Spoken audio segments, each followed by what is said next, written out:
Cadman presents The Postman Always Rings Twice by James M. Cain, read by Stanley Tucci.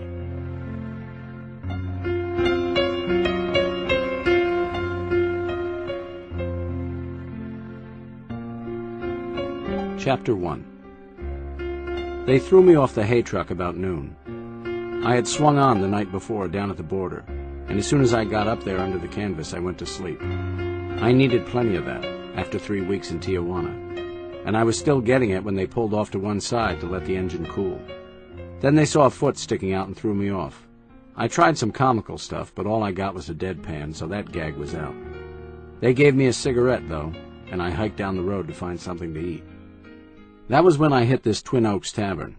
It was nothing but a roadside sandwich joint, like a million others in California. There was a lunchroom part, and over that a house part, where they lived, and off to one side a filling station, and out back a half-dozen shacks that they called an auto court. I blew in there in a hurry and began looking down the road. When the Greek showed, I asked if a guy had been by in a Cadillac. He was to pick me up here, I said, and we were to have lunch. Not today, said the Greek.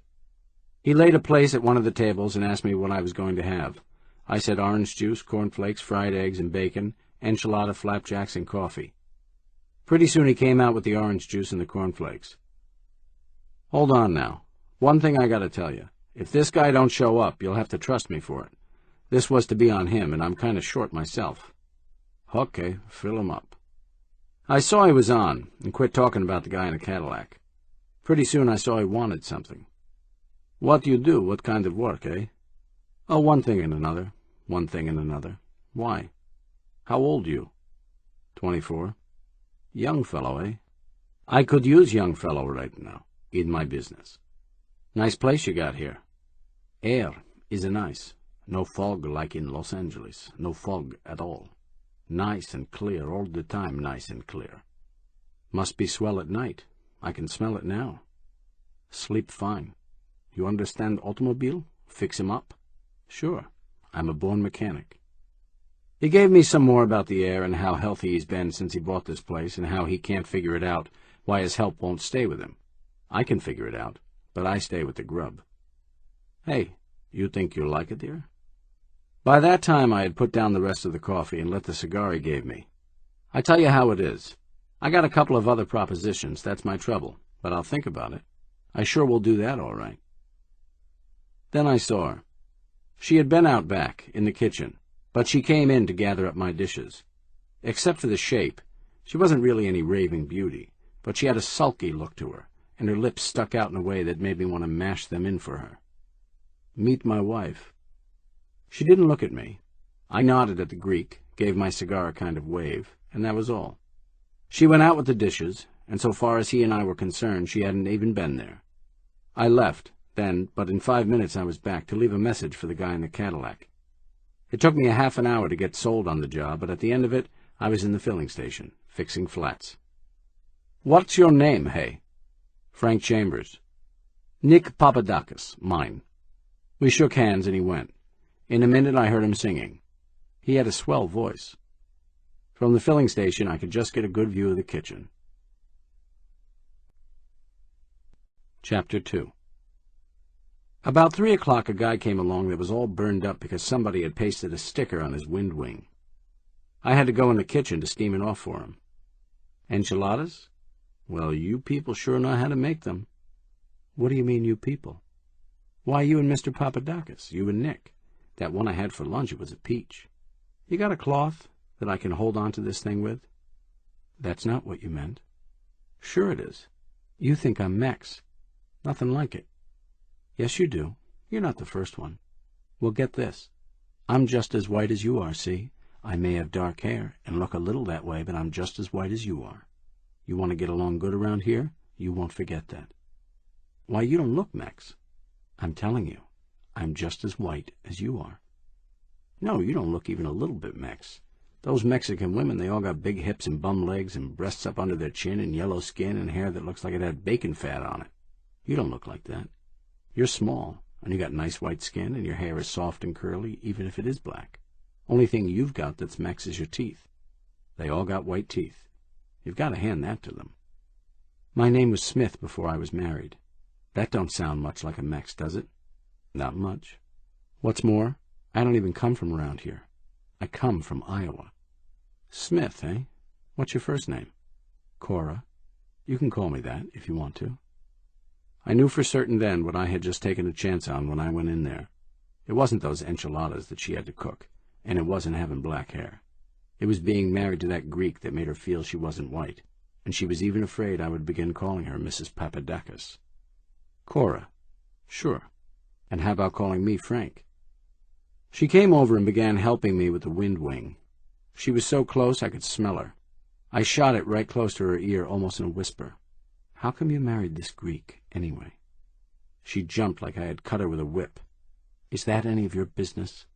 Yeah, plenty. Here's your wind wing. Thanks. I went out. I had what I wanted. I had socked one in under her guard, and socked it in deep so it hurt. From now on, it would be business between her and me. She might not say yes, but she wouldn't stall me. She knew what I meant, and she knew I had her number. That night at supper, the Greek got sore at her for not giving me more fried potatoes. He wanted me to like it there, and not walk out on him like the others had. Give a man something to eat. They're right on the stove. Can't he help himself? It's all right. I'm not ready yet. He kept at it. If he had had any brains, he would have known there was something back of it, because she wasn't one to let a guy help himself. I'll say that for her. But he was dumb, and kept crabbing. It was just the kitchen table, he at one end, she at the other, and me in the middle. I didn't look at her, but I could see her dress. It was one of these white nurse uniforms, like they all wear, whether they work in a dentist's office or a bake shop. It had been clean in the morning, but it was a little bit rumpled now and mussy. I could smell her. Well, for heaven's sake. She got up to get the potatoes. Her dress fell open for a second so I could see her leg. When she gave me the potatoes, I couldn't eat. Well, there now, after all that, and now he doesn't want them.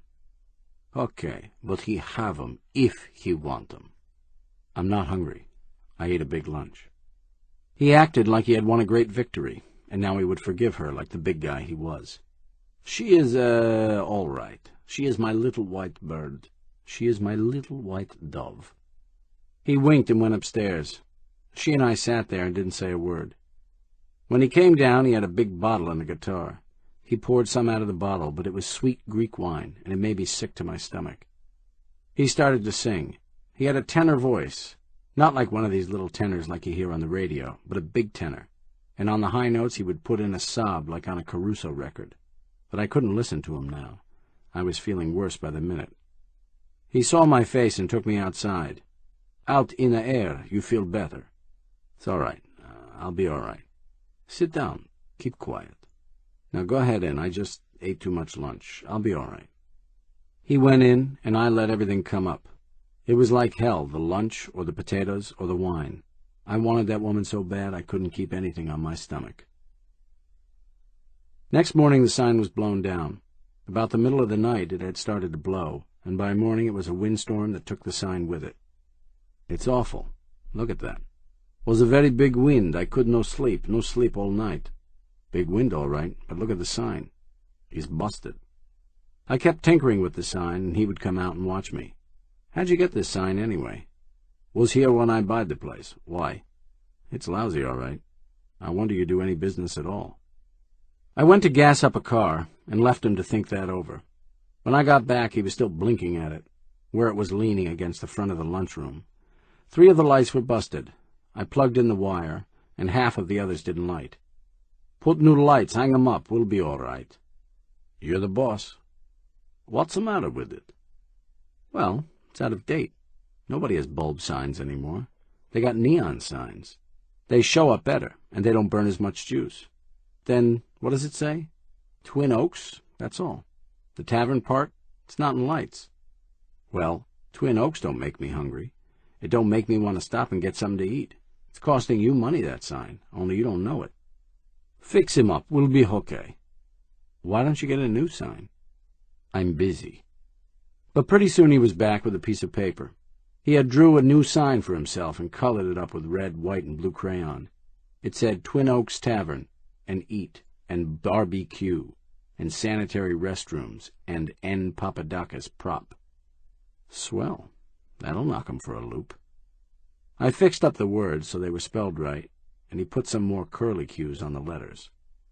Nick, why do we hang up the old sign at all? Why don't you go to the city today and get this new sign made? It's a beauty, believe me it is. And it's important. A place is no better than its sign, is it? I'd do it. By golly, I'd go. Los Angeles wasn't but 20 miles away, but he shined himself up like he was going to Paris, and right after lunch he went. Soon as he was gone, I locked the front door. I picked up a plate that a guy had left and went on back in the kitchen with it. She was there. Here's a plate that was out there. Oh, thanks. I set it down. The fork was rattling like a tambourine. I was going to go, but I started some things cooking, and I thought I'd better not. I got plenty to do myself. You feeling better? I'm all right. Sometimes just a little thing will do it, like a change of water, something like that. Probably too much lunch. What's that? Somebody was out front rattling the door. Sounds like somebody trying to get in. Is the door locked, Frank? I must have locked it. She looked at me and got pale. She went to the swinging door and peeped through. Then she went into the lunchroom, but in a minute she was back. They went away. I don't know why I locked it. I forgot to unlock it. She started for the lunchroom again, but I stopped her. Let's leave it locked. Nobody can get in if it's locked. I've got some cooking to do. I'll wash up this plate. I took her in my arms and mashed my mouth up against hers. Bite me, bite me. I bit her. I sunk my teeth into her lips so deep I could feel the blood spurt into my mouth.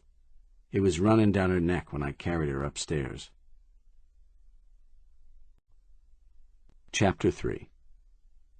For 2 days after that I was dead, but the Greek was sore at me, so I got by all right. He was sore at me because I hadn't fixed the swing door that led from the lunchroom into the kitchen. She told him it swung back and hit her in the mouth. She had to tell him something. Her mouth was all swelled up where I had bit it. So he said it was my fault that I hadn't fixed it. I stretched the spring, so it was weaker, and that fixed it. But the real reason he was sore at me was over the sign. He had fallen for it so hard he was afraid I would say it was my idea instead of his. It was such a hell of a sign they couldn't get it done for him that afternoon. It took them 3 days, and when it was ready I went in and got it and hung it up. It had on it all that he had drew on the paper, and a couple of other things besides. It had a Greek flag, an American flag, and hands shaking hands, and satisfaction guaranteed. It was all in red, white, and blue neon letters, and I waited until dark to turn on the juice. When I snapped the switch, it lit up like a Christmas tree. Well, I've seen many a sign in my time, but never one like that. I gotta hand it to you, Nick. By golly, by golly. We shook hands. We were friends again. The next day I was alone with her for a minute, and I swung my fist up against her leg so hard it nearly knocked her over. How did you get that way? She was snarling like a cougar. I liked her like that. How are you, Cora? Lousy. From then on, I began to smell her again. One day the Greek heard there was a guy up the road undercutting him on gas. He jumped in the car to go see about it. I was in my room when he drove off, and I turned around to dive down in the kitchen, but she was already there, standing in the door. I went over and looked at her mouth. It was the first chance I had to see how it was. The swelling was all gone, but you could still see the tooth marks, little blue creases on both lips. I touched them with my fingers. They were soft and damp. I kissed them, but not hard. They were little soft kisses. I had never thought about them before. She stayed until the Greek came back, about an hour. We didn't do anything. We just lay on the bed. She kept rumpling my hair and looking up at the ceiling like she was thinking. You like blueberry pie? I don't know. Yeah, I guess so. I'll make you some. Look out, Frank. You'll break a spring leaf. To hell with the spring leaf. We were crashing into a little eucalyptus grove beside the road. The Greek had sent us down to the market to take back some T-bone steaks he said were lousy, and on the way back it had got dark. I slammed the car in there, and it bucked and bounced, but when I was in among the trees I stopped. Her arms were around me before I even cut the lights. We did plenty. And after a while we just sat there. I can't go on like this, Frank. Me neither. I can't stand it, and I've got to get drunk with you, Frank. You know what I mean? Drunk. I know. And I hate that Greek. Why did you marry him? You never did tell me that. I haven't told you anything. We haven't wasted time on talk. I was working in a hash house. You spend 2 years in a Los Angeles hash house, and you'll take the first guy that's got a gold watch. When did you leave Iowa? 3 years ago. I won a beauty contest. I won a high school beauty contest in Des Moines. That's where I lived. The prize was a trip to Hollywood. I got off the chief with 15 guys taking my picture, and 2 weeks later, I was in the hash house. Didn't you go back? I wouldn't give them the satisfaction. Did you get in movies? They gave me a test. It was all right in the face. But they talk now. The pictures, I mean. And when I began to talk up there on the screen, they knew me for what I was, and so did I. A cheap Des Moines trollop that had as much chance in pictures as a monkey has. Not as much. A monkey anyway can make you laugh. All I did was make you sick. And then? Then 2 years of guys pinching your leg and leaving nickel tips and asking you how about a little party tonight. I went on some of them parties, Frank. And then? You know what I mean about them parties? I know. Then he came along. I took him, and so help me, I meant to stick by him. But I can't stand it anymore. God, do I look like a little white bird? To me, you look more like a hellcat. You know, don't you? That's one thing about you. I don't have to fool you all the time. And you're clean. You're not greasy. Frank, do you have any idea what that means? You're not greasy? I can kind of imagine. I don't think so. No man can know what it means to a woman. To have to be around somebody that's greasy and makes you sick at the stomach when he touches you. I'm not really such a hellcat, Frank. I just can't stand it anymore. What are you trying to do? Kid me? Oh, all right. I'm a hellcat then. But I don't think I would be so bad with somebody that wasn't greasy.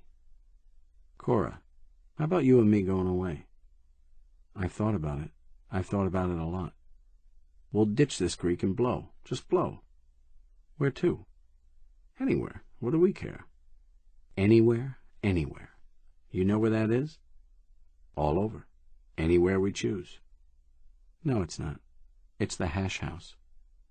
I'm not talking about the hash house. I'm talking about the road. It's fun, Cora. And nobody knows it better than I do. I know every twist and turn it's got. And I know how to work it, too. Isn't that what we want? Just to be a pair of tramps like we really are? You were a fine tramp. You didn't even have socks. You liked me. I loved you.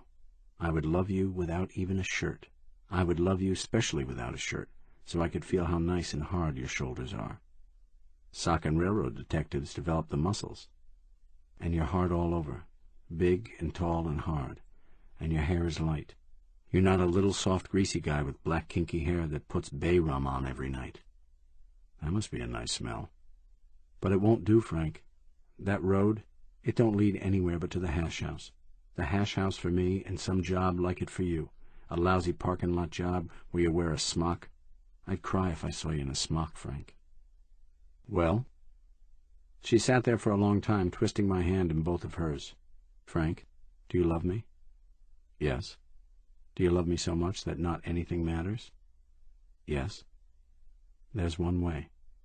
Did you say you weren't really a hellcat? I said it, and I mean it. I'm not what you think I am, Frank. I want to work and be something, that's all. But you can't do it without love. Do you know that, Frank?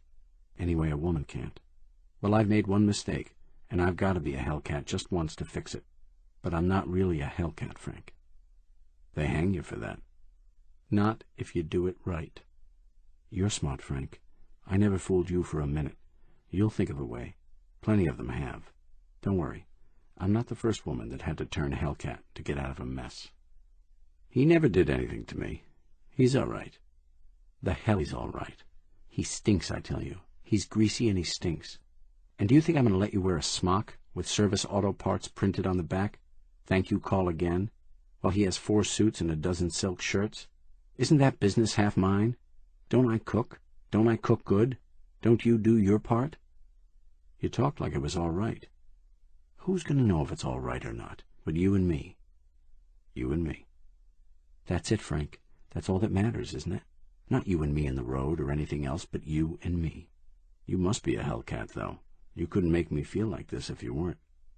That's what we're going to do. Kiss me, Frank. On the mouth. I kissed her. Her eyes were shining up at me like two blue stars. It was like being in church. Chapter 4. Got any hot water?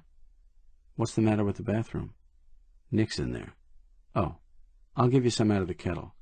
He likes the whole heater full for his bath. We played it just like we would tell it. It was about 10 o'clock at night, and we had just closed up, and the Greek was in the bathroom putting on his Saturday night wash. I was to take the water up to my room, get ready to shave, and then remember I had left the car out. I was to go outside and stand by to give her one on the horn if somebody came. She was to wait till she heard him in the tub, go in for a towel, and clip him from behind with a blackjack I had made for her out of a sugar bag with ball bearings wadded down in the end. At first, I was to do it, but we figured he wouldn't pay any attention to her if she went in there, where if I said I was after my razor, he might get out of the tub or something and help me look. Then she was to hold him under till he drowned. Then she was to leave the water running a little bit and step out of the window to the porch roof and come down the stepladder I had put there to the ground. She was to hand me the blackjack and go back to the kitchen. I was to put the ball bearings back in the box, throw the bag away, put the car in, and go up to my room and start a shave. She would wait till the water began dripping down in the kitchen and call me. We would break the door down, find him, and call the doctor. In the end, we figured it would look like he had slipped in the tub, knocked himself out, and then drowned. I got the idea from a piece in the paper where a guy had said that most accidents happen right in people's own bathtubs. Be careful of it. It's hot. Thanks. It was in a saucepan, and I took it up in my room and set it on the bureau and laid my shaving stuff out. I went down and out to the car and took a seat in it so I could see the road and the bathroom window both. The Greek was singing. It came to me I better take note what the song was. It was Mother McCree. He sang it once and then sang it over again. I looked in the kitchen. She was still there. A truck and a trailer swung around the bend. I fingered the horn. Sometimes those truckmen stopped for something to eat, and they were the kind that would beat on the door till you opened up. But they went on. A couple more cars went by. They didn't stop. I looked in the kitchen again, and she wasn't there. A light went on in the bedroom. Then all of a sudden I saw something move back by the porch. I almost hit the horn, but then I saw it was a cat. It was just a gray cat, but it shook me up. A cat was the last thing I wanted to see then. I couldn't see it for a minute, and then there it was again, smelling around the stepladder.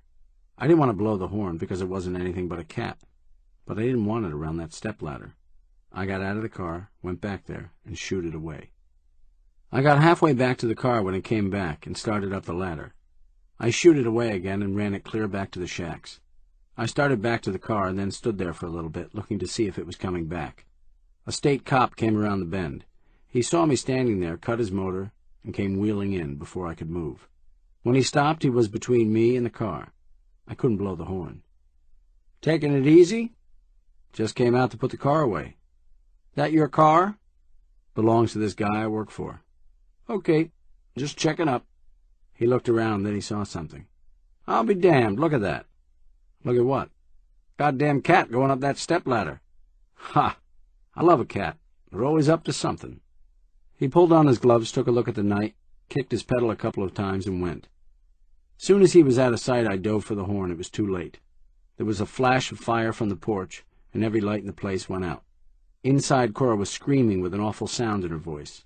"Frank! Frank! Something has happened!" I ran in the kitchen, but it was black dark in there, and I didn't have any matches in my pocket, and I had to feel my way. We met on the stairs, she going down and me going up. She screamed again.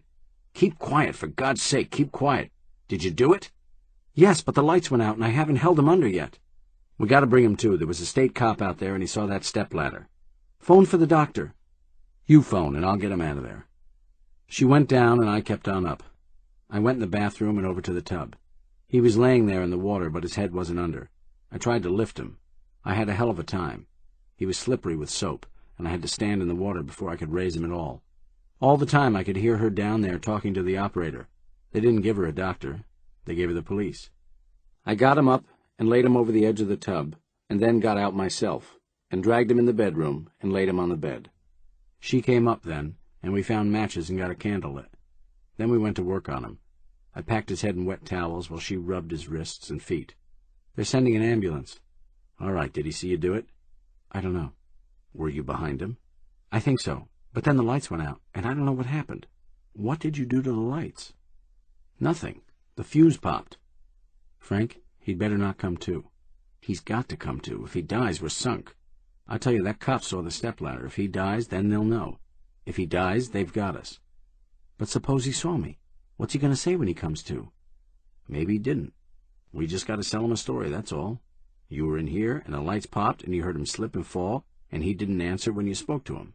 Then you called me, that's all. No matter what he says, you got to stick to it. If he saw anything, it was just his imagination, that's all. Why don't they hurry with that ambulance? It'll be here. Soon as the ambulance came, they put him on a stretcher and shoved him in. She rode with him.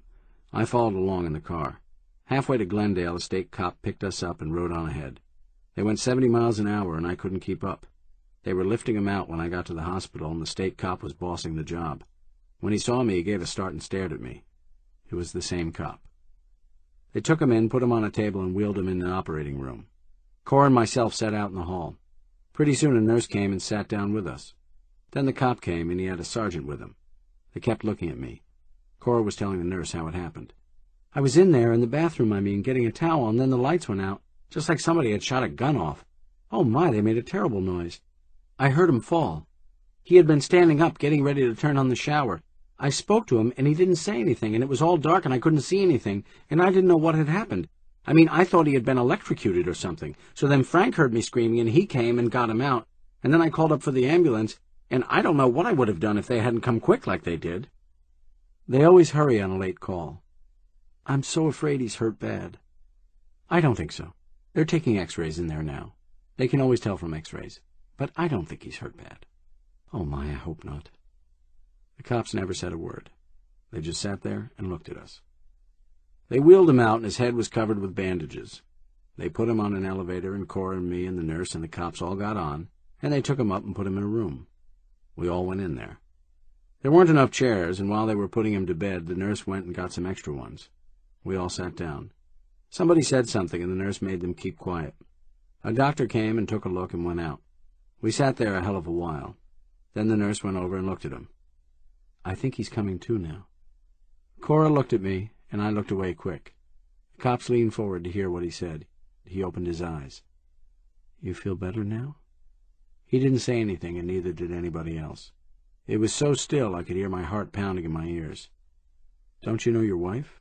Here she is. Aren't you ashamed of yourself falling in the bathtub like a little boy just because the lights went out? Your wife is mad at you. Aren't you going to speak to her? He strained to say something, but couldn't say it. The nurse went over and fanned him. Cora took a hold of his hand and patted it. He lay back for a few minutes with his eyes closed, and then his mouth began to move again, and he looked at the nurse. Was all go dark? When the nurse said he had to be quiet, I took Cora down and put her in the car. We no sooner had started out than the cop was back there following us on his motorcycle. He suspicions us, Frank. It's the same one.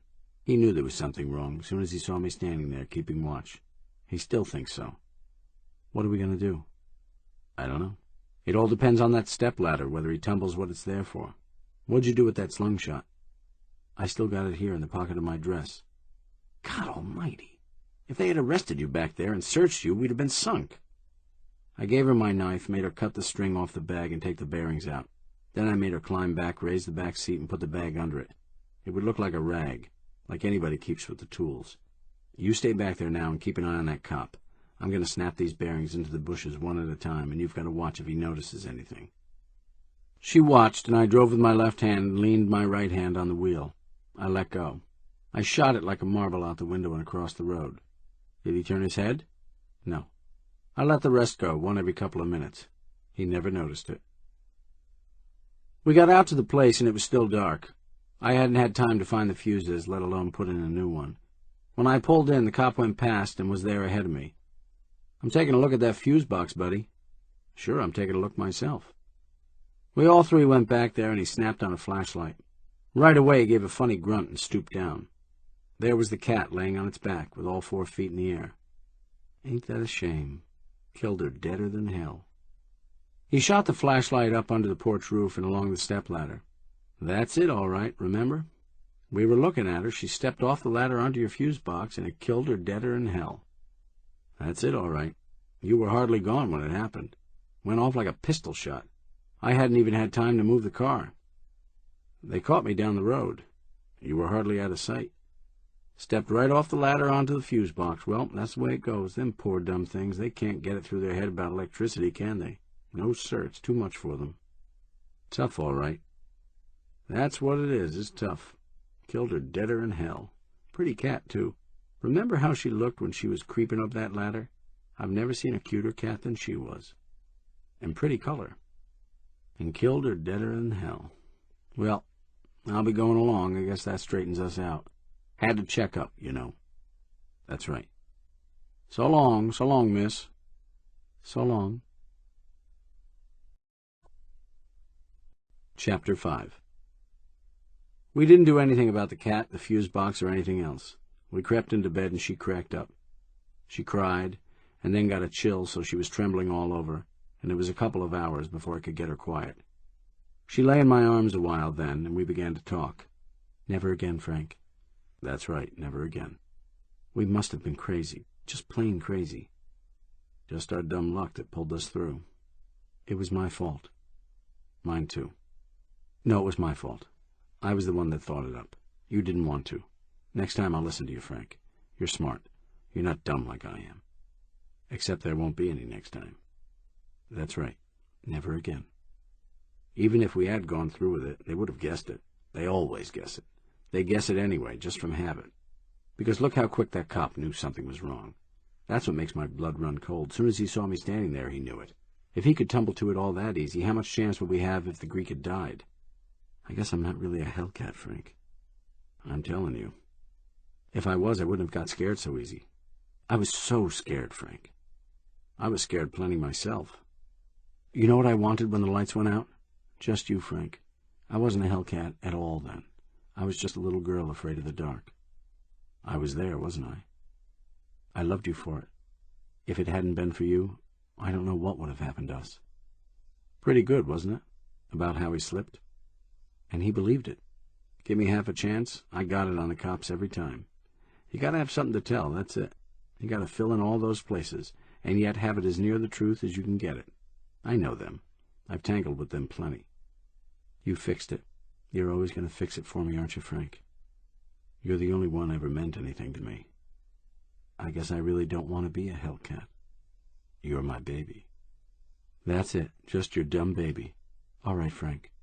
I'll listen to you from now on. You be the brains and I'll work. I can work, Frank, and I work good. We'll get along. Sure we will. Now shall we go to sleep? You think you can sleep all right? It's the first time we ever slept together, Frank. You like it? It's grand. Just grand. Kiss me good night. It's so sweet to be able to kiss you good night. Next morning the telephone waked us up. She answered it, and when she came up her eyes were shining. Frank, guess what? What? His skull is fractured. Bad? No, but they're keeping him there. They want him there for a week maybe. We can sleep together again tonight. Come here. Not now. We've got to get up. We've got to open the place up. Come here before I sock you. You nut. It was a happy week, all right. In the afternoon she would drive him to the hospital, but the rest of the time we were together. We gave him a break, too. We kept the place open all the time, and went after the business and got it. Of course it helped that day when 100 Sunday school kids showed up in 3 buses and wanted a bunch of stuff to take out in the woods with them. But even without that we would have made plenty. The cash register didn't know anything to tell on us. Believe me, it didn't. Then one day, instead of her going in alone, we both went in. And after she came out of the hospital, we cut for the beach. They gave her a yellow suit and a red cap, and when she came out, I didn't know her at first. She looked like a little girl. It was the first time I ever really saw how young she was. We played in the sand, and then we went way out and let the swells rock us. I liked my head to the waves. She liked her feet. We lay there face to face and held hands under water. I looked up at the sky. It was all you could see. I thought about God. Frank? Yes? He's coming home tomorrow. You know what that means. I know. I got to sleep with him instead of you. You would, except that when he gets here, we're going to be gone. I was hoping you'd say that. Just you and me on the road, Cora. Just you and me on the road.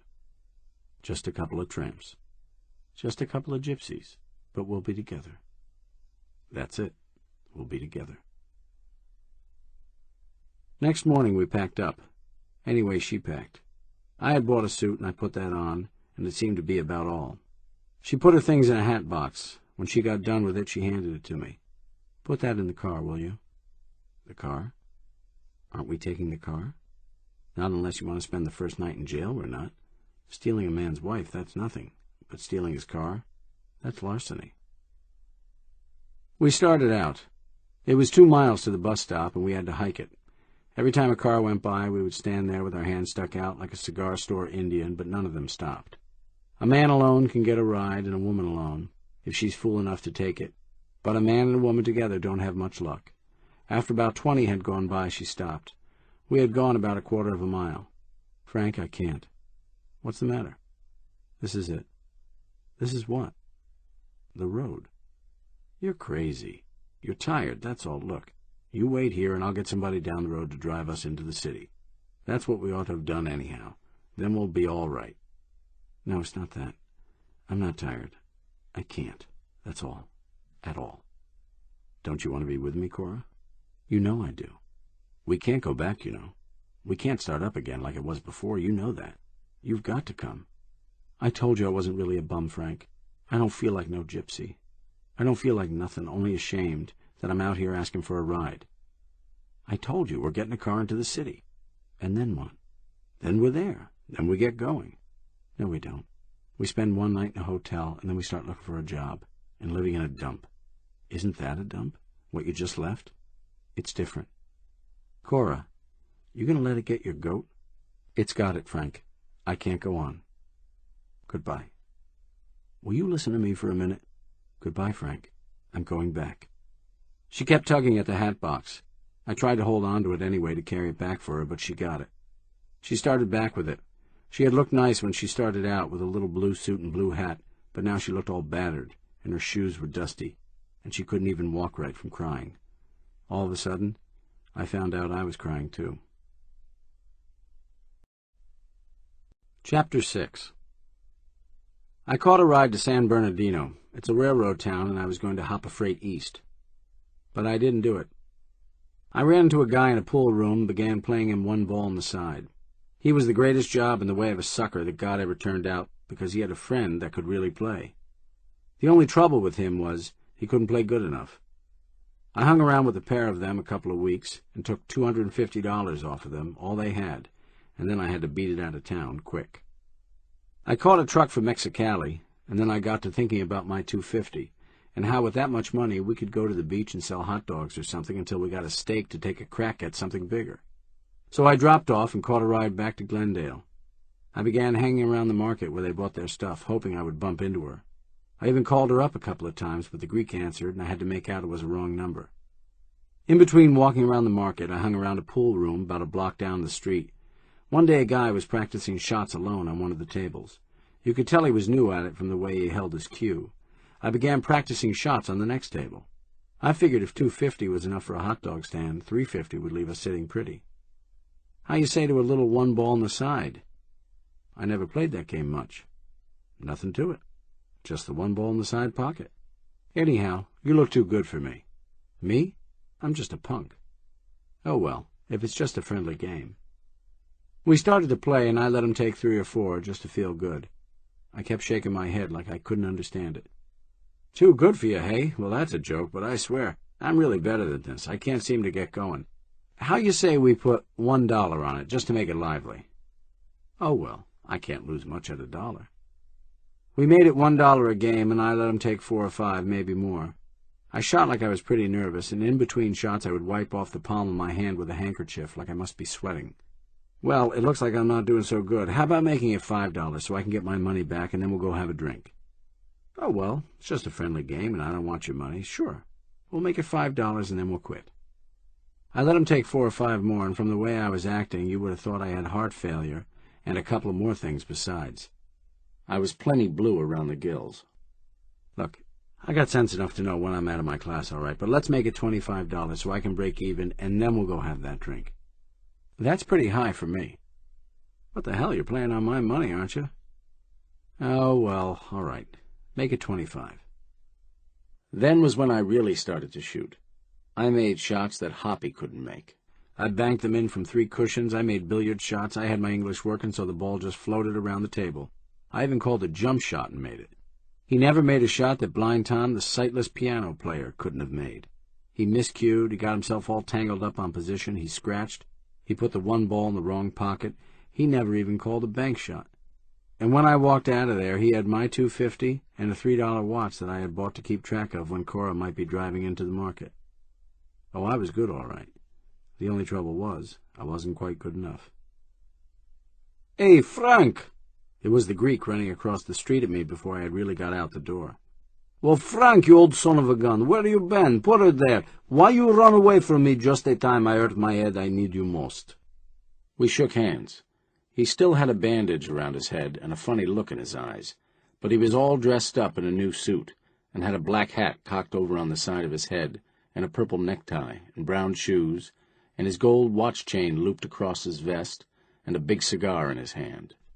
"Well, Nick, how you feeling, boy?" "Me, I feel fine. I couldn't feel better if I was right out of the can. But why you run out on me?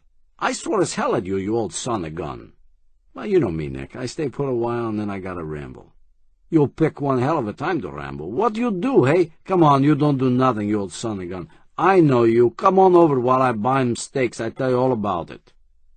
"You alone?" "Don't talk so dumb. Who the hell do you think keep a place open now you run out of me, eh? Sure I'm alone. Me, Cora, never get to go out together now. One go, other have to stay." "Well then, let's walk over." It took him an hour to buy the steaks. He was so busy telling me how his skull was fractured, how the docs never saw a fracture like it, what a hell of a time he's had with his help, how he's had 2 guys since I left and he fired one the day after he hired him, and the other one skipped after 3 days and took the inside of the cash register with him, and how he'd give anything to have me back. "Frank, I'll tell you what. We go to Santa Barbara tomorrow, me, Cora. Hell, boy, we got to step out a little, hey? We go see a fiesta there, and you come with us. You'll like that, Frank. You come with us, we talk about you come back and work for me. You like a fiesta, Santa Barbara?" "Well, I hear it's good." "Is the girls, is the music, is the dance in the streets. It's swell. Come on, Frank, what do you say?" "Well, I don't know." "Cora be sore as hell at me if I see you no bring you out. Maybe she treat you snotty, but she think you fine fellow, Frank. Come on, we all 3 go. We have a hell of a time." "Okay, if she's willing. It's a go." There were 8 or 10 people in the lunchroom when we got there, and she was back in the kitchen washing dishes as fast as she could to get enough plates to serve them. Hey, Cora, look what I bring."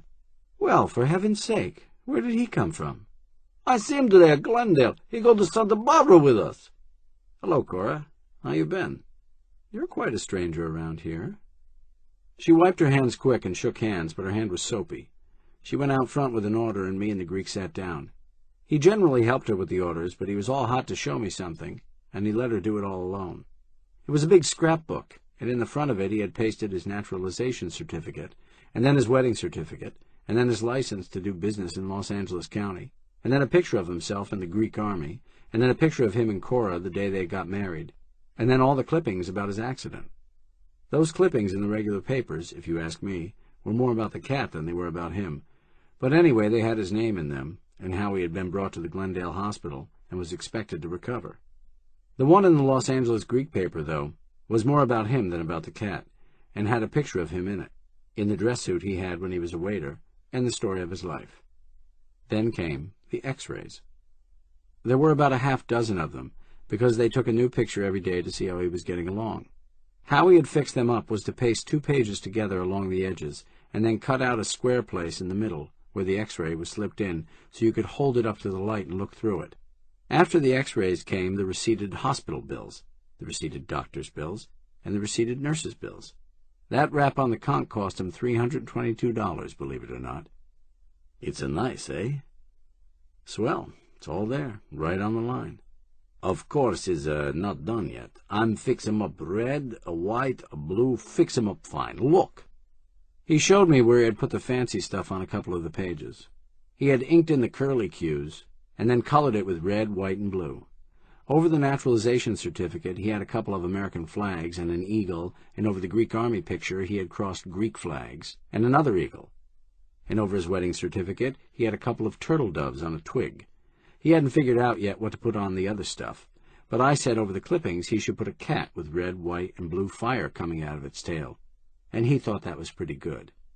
He didn't get it, though, when I said he could have a buzzard over the Los Angeles County license, holding a couple of auctioneer's flags that said "Sale Today," and it didn't look like it would really be worthwhile to try to explain it to him.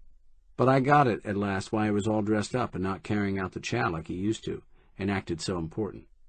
This Greek had a fracture of the skull, and a thing like that don't happen to a dumb cluck like him every day. He was like a wop that opens a drugstore. Soon as he gets that thing that says pharmacist with a red seal on it, a wop puts on a gray suit with black edges on the vest, and is so important he can't even take time to mix the pills, and wouldn't even touch a chocolate ice cream soda. This Greek was all dressed up for the same reason. A big thing had happened in his life. It was pretty near supper time when I got her alone. He went up to wash, and the two of us were left in the kitchen. "You been thinking about me, Cora?" "Sure. I wouldn't forget you all that quick." "I thought about you a lot. How are you?" "Me? I'm all right." "I called you up a couple of times, but he answered, and I was afraid to talk to him. I made some money." "Well, gee, I'm glad you're getting along good." "I made it, but then I lost it. I thought we could use it to get started with, but then I lost it. I declare, I don't know where the money goes." "You sure you think about me, Cora?" "Sure I do." "You don't act like it." "Seems to me I'm acting all right." "Have you got a kiss for me?" "We'll be having supper pretty soon. You better get ready, if you got any washing to do." That's the way it went. That's the way it went all evening. The Greek got out some of his sweet wine and sang a bunch of songs, and we sat around, and so far as she was concerned, I might just as well have been just a guy that used to work there, only she couldn't quite remember his name. It was the worst flop of a homecoming you ever saw in your life.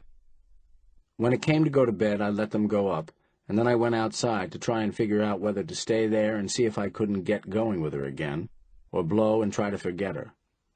I walked quite a way off, and I don't know how long it was or how far away I was, but after a while I could hear a row going on in the place. I went back, and when I got close, I could hear some of what they were saying. She was yelling like hell and saying I had to leave. He was mumbling something, probably that he wanted me to stay and go back to work. He was trying to shut her up, but I could tell she was yelling so I would hear it. If I had been in my room, where she thought I was, I would have heard it plain enough, and even where I was I could hear plenty. Then all of a sudden it stopped. I slipped in the kitchen and stood there listening, but I couldn't hear anything because I was all shook up, and all I could get was the sound of my own heart going bump, bump, bump, bump, bump, bump, like that. I thought that was a funny way for my heart to sound, and then all of a sudden I knew there was two hearts in that kitchen, and that was why it sounded so funny. I snapped on the light. She was standing there in a red kimono, as pale as milk, staring at me with a long, thin knife in her hand. I reached out and took it away from her. When she spoke, it was in a whisper that sounded like a snake licking its tongue in and out. "Why did you have to come back?" "I had to, that's all." "No, you didn't. I could have gone through with it. I was getting so I could forget you, and now you have to come back. God damn you, you have to come back." "Go through with what?" "What he's making that scrapbook for. It's to show his children. And now he wants one. He wants one right away." "Well, why didn't you come with me?" "Come with you for what? To sleep in boxcars? Why would I come with you? Tell me that." I couldn't say anything. I thought about my $250, but what good was it telling her that I had some money yesterday? But today I lost it playing one ball on the side. "You're no good. I know that. You're just no good. Then why don't you go away and let me alone instead of coming back here again? Why don't you leave me be?" "Listen, stall him on this kid stuff just for a little while. Stall him, and we'll see if we can't figure something out. I'm not much good, but I love you, Cora. I swear it." "You swear it. And what do? He's taking me to Santa Barbara, so I'll say I'll have the child, and you're going right along with us. You're going to stay at the same hotel with us. You're going right along in the car. You're—" She stopped, and we stood there looking at each other. The three of us in the car. We knew what that meant. Little by little we were nearer, until we were touching. Oh, my God, Frank. Isn't there any other way out for us than that? "Well, you were going to stick a knife in him just now." "No, that was for me, Frank, not him." "Cora, it's in the cards. We've tried every other way out. I can't have no greasy Greek child, Frank. I can't, that's all. The only one I can have a child by is you. I wish you were some good. You're smart, but you're no good. I'm no good, but I love you. Yes, and I love you. Stall him, just this one night. All right, Frank, just this one night. Chapter 7. There's a long, long trail a-windin' into the land of my dreams, where the nightingale is singin' and the white moon beams. There's a long, long night a-waitin' till my dreams all come true, till the day when I'll be going down that long, long trail with you. Feeling good, ain't they? Too good to suit me. So you don't let them get a hold of that wheel, miss. They'll be all right. I hope so. I've got no business out with a pair of drunks. I know that, but what could I do? I told them I wouldn't go with them, but then they started to go off by themselves. They'd break their necks. That's it, so I drove myself. It was all I knew to do. It keeps you guessing sometimes to know what to do. $1.60 for the gas. Is the oil okay? I think so. Thanks, miss. Good night. She got in and took the wheel again, and me and the Greek kept on singing, and we went on. It was all part of the play. I had to be drunk because that other time had cured me of this idea we could pull the perfect murder. This was going to be such a lousy murder it wouldn't even be a murder. It was going to be just a regular road accident with guys drunk and booze in the car and all the rest of it. Of course, when I started to put it down, the Greek had to have some too, so he was just like I wanted him. We stopped for gas so there would be a witness that she was sober, and didn't want to be with us anyhow because she was driving, and it wouldn't do for her to be drunk. Before that, we had had a piece of luck. Just before we closed up about 9 o'clock, a guy stopped by for something to eat, and stood there in the road and watched us when we shoved off. He saw the whole show. He saw me try to start and stall a couple of times. He heard the argument between me and Cora about how I was too drunk to drive. He saw her get out and heard her say she wasn't going. He saw me try to drive off, just me and the Greek. He saw her when she made us get out and switch the seats, so I was behind and the Greek up front. And then he saw her take the wheel and do the driving herself. His name was Jeff Parker, and he raised rabbits at Encino. Cora got his card when she said she might try rabbits in the lunchroom to see how they'd go. We knew right where to find him whenever we'd need him. Me and the Greek sang Mother Machree and Smile, Smile, Smile, and down by the old mill stream, and pretty soon we came to this sign that said, to Malibu Beach. She turned off there. By rights, she ought to have kept on like she was going. There's 2 main roads that lead up the coast. One about 10 miles inland was the one we were on. The other, right alongside the ocean, was off to our left. At Ventura, they meet, and follow the sea right on up to Santa Barbara, San Francisco, and wherever you're going. But the idea was she had never seen Malibu Beach, where the movie stars live, and she wanted to cut over on this road to the ocean, so she could drop down a couple of miles and look at it, and then turn around and keep right on up to Santa Barbara. The real idea was that this connection is about the worst piece of road in Los Angeles County, and an accident there wouldn't surprise anybody, not even a cop. It's dark, and there's no traffic on it hardly, and no houses or anything, and suited us for what we had to do. The Greek never noticed anything for a while. We passed a little summer colony that they call Malibu Lake up in the hills, and there was a dance going on at the clubhouse with couples out on the lake in canoes. I yelled at them, so did the Greek. "Give 'em a one for me." It didn't make much difference, but it was one more mark on our trail, if somebody took the trouble to find it. We started up the first long upgrade into the mountains. There were 3 miles of it. I had told her how to run it. Most of the time she was in second. That was partly because there were sharp curves every 50 feet, and the car would lose speed so quick going around them that she would have to shift up to second to keep going. But it was partly because the motor had to heat. Everything had to check up. We had to have plenty to tell. And then, when he looked out and saw how dark it was, and what a hell of a looking country those mountains were, with no light or house or filling station or anything else in sight, the Greek came to life and started an argument. Hold on, turn around, by golly, we're off the road." "No, we're not. I know where I am. It takes us to Malibu Beach. Don't you remember? I told you I wanted to see it." "You go slow." "I'm going slow." "You go plenty slow. Maybe I'll get killed." We got to the top and started into the downgrade. She cut the motor. They heat fast for a few minutes when the fan stops. Down at the bottom, she started the motor again. I looked at the temp gauge. It was 200. She started into the next upgrade, and the temp gauge kept climbing. Yes, sir. Yes, sir. It was our signal. It was one of those dumb things a guy can say any time, and nobody will pay any attention to it. She pulled off to one side. Under us was a drop so deep you couldn't see the bottom of it. It must have been 500 feet. I think I'll let it cool off a bit. By golly, you bet. Frank, look at that. Look what it says. What does it say? 205. Would be boiling in a minute. Let it boil. I picked up the wrench. I had it between my feet. But just then, way up the grade, I saw the lights of a car. I had to stall. I had to stall for a minute, until that car went by. Come on, Nick. Sing this song. He looked out on those bad lands, but he didn't seem to feel like singing. Then he opened the door and got out. We could hear him back there, sick. That was where he was when the car went by. I looked at the number to burn it in my brain. Then I burst out laughing. She looked back at me. It's all right. Give him something to remember. Both guys alive when they went by. Did you get the number? 2R5801. 2R5801. 2R5801. All right, I've got it too. Okay. He came around from behind and looked like he felt better. You hear that? Hear what? When you laugh, is an echo, is a fine echo. He tossed off a high note. It wasn't any song, just a high note, like on a Caruso record. He cut it off quick and listened. Sure enough, here it came back clear as anything and stopped, just like he had.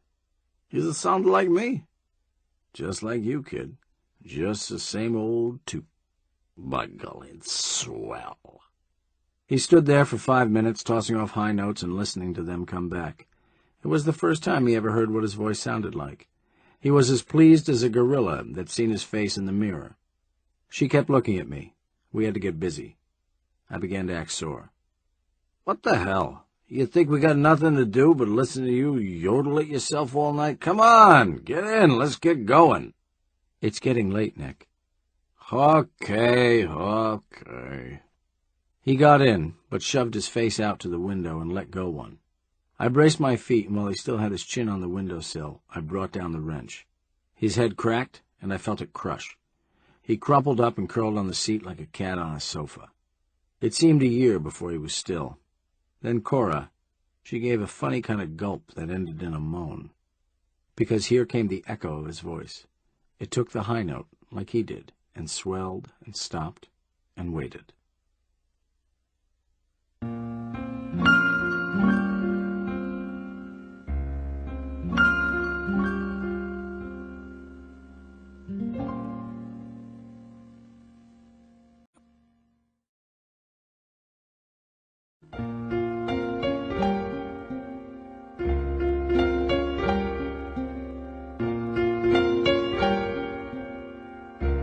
Chapter 8. We didn't say anything. She knew what to do. She climbed back, and I climbed front. I looked at the wrench under the dash light. It had a few drops of blood on it. I uncorked a bottle of wine and poured it on there till the blood was gone. I poured so the wine went over him. Then I wiped the wrench on a dry part of his clothes and passed it back to her. She put it under the seat. I poured more wine over where I had wiped the wrench, cracked the bottle against the door and laid it on top of him. Then I started the car. The wine bottle gave a gurgle, where a little of it was running out the crack. I went a little way, and then shifted up to second. I couldn't tip it down that 500-foot drop where we were. We had to get down to it afterward, and besides, if it plunged that far, how would we be alive? I drove slow in second, up to a place where the ravine came to a point, and it was only a 50-foot drop. When I got there, I drove over to the edge, put my foot on the brake, and fed with the hand throttle.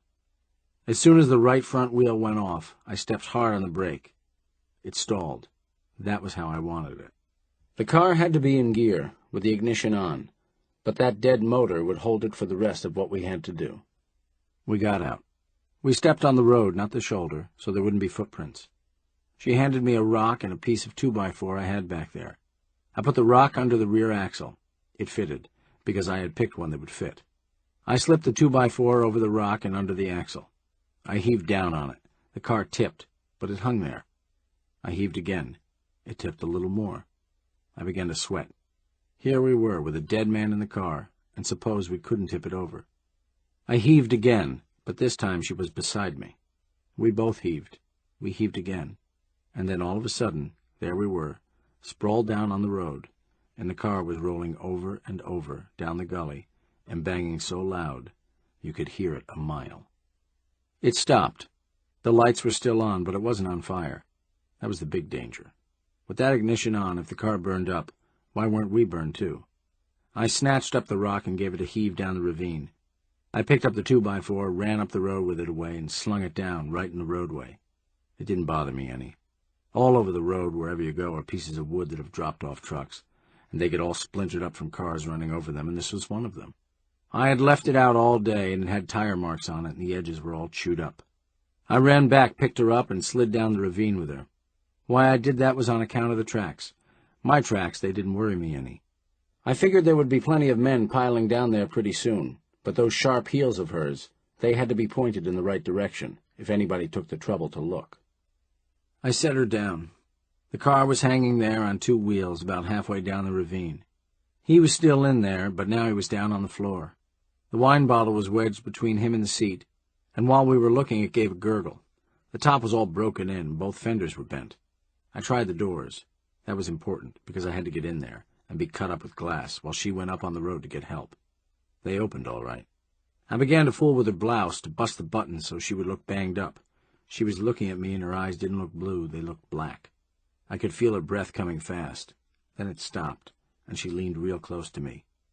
Rip me, rip me. I ripped her. I shoved my hand in her blouse and jerked.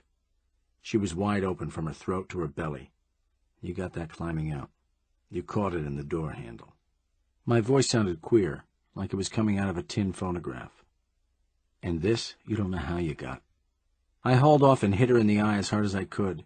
She went down. She was right down there at my feet, her eyes shining, her breasts trembling, drawn up in tight points, and pointing right up at me.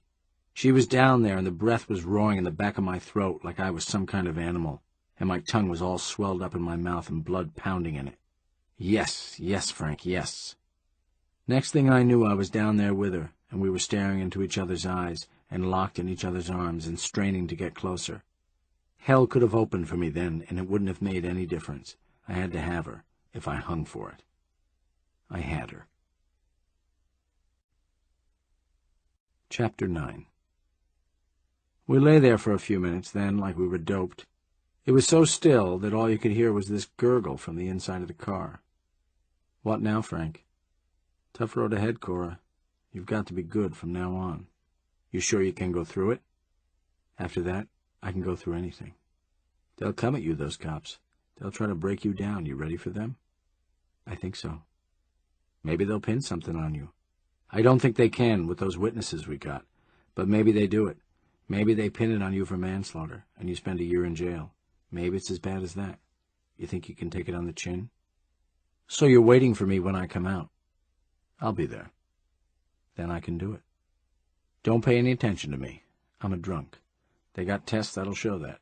I'll say stuff that's cockeyed. That's to cross 'em up, so when I'm sober and tell it my way, they'll believe it. I'll remember.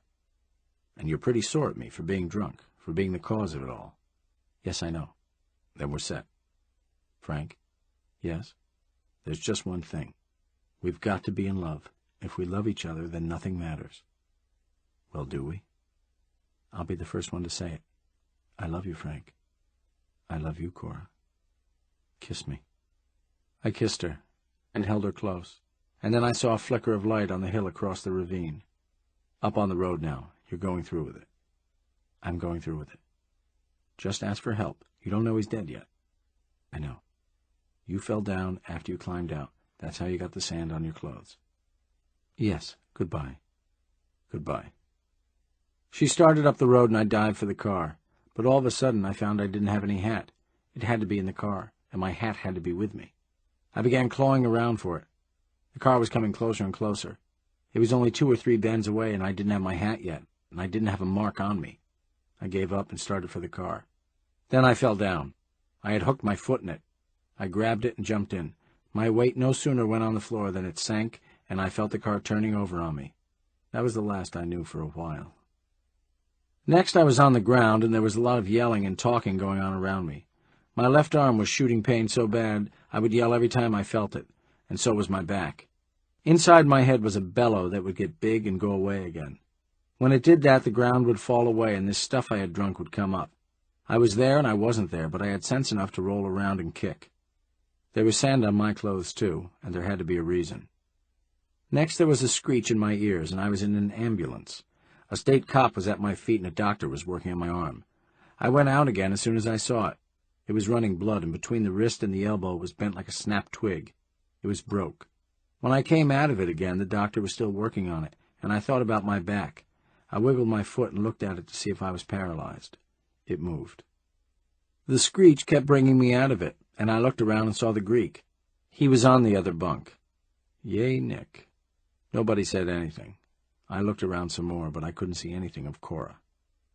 After a while they stopped and lifted out the Greek. I waited for them to lift me out, but they didn't. I knew he was really dead then, and there wouldn't be any cockeyed stuff this time, selling him a story about a cat. If they had taken us both out, it would be a hospital. But when they just took him out, it was a mortuary. We went on, then, and when they stopped, they lifted me out.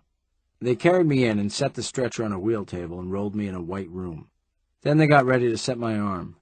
They wheeled up a machine to give me gas for that, but then they had an argument. There was another doctor there by that time that said he was the jail physician, and the hospital doctors got pretty sore. I knew what it was about. It was those tests for being drunk. If they gave me the gas first, that would ball up the breath test, the most important one. The jail doctor went out and made me blow through a glass pipe into some stuff that looked like water, but turned yellow when I blew in it. Then he took some blood, and some other samples that he poured in bottles through a funnel. Then they gave me the gas.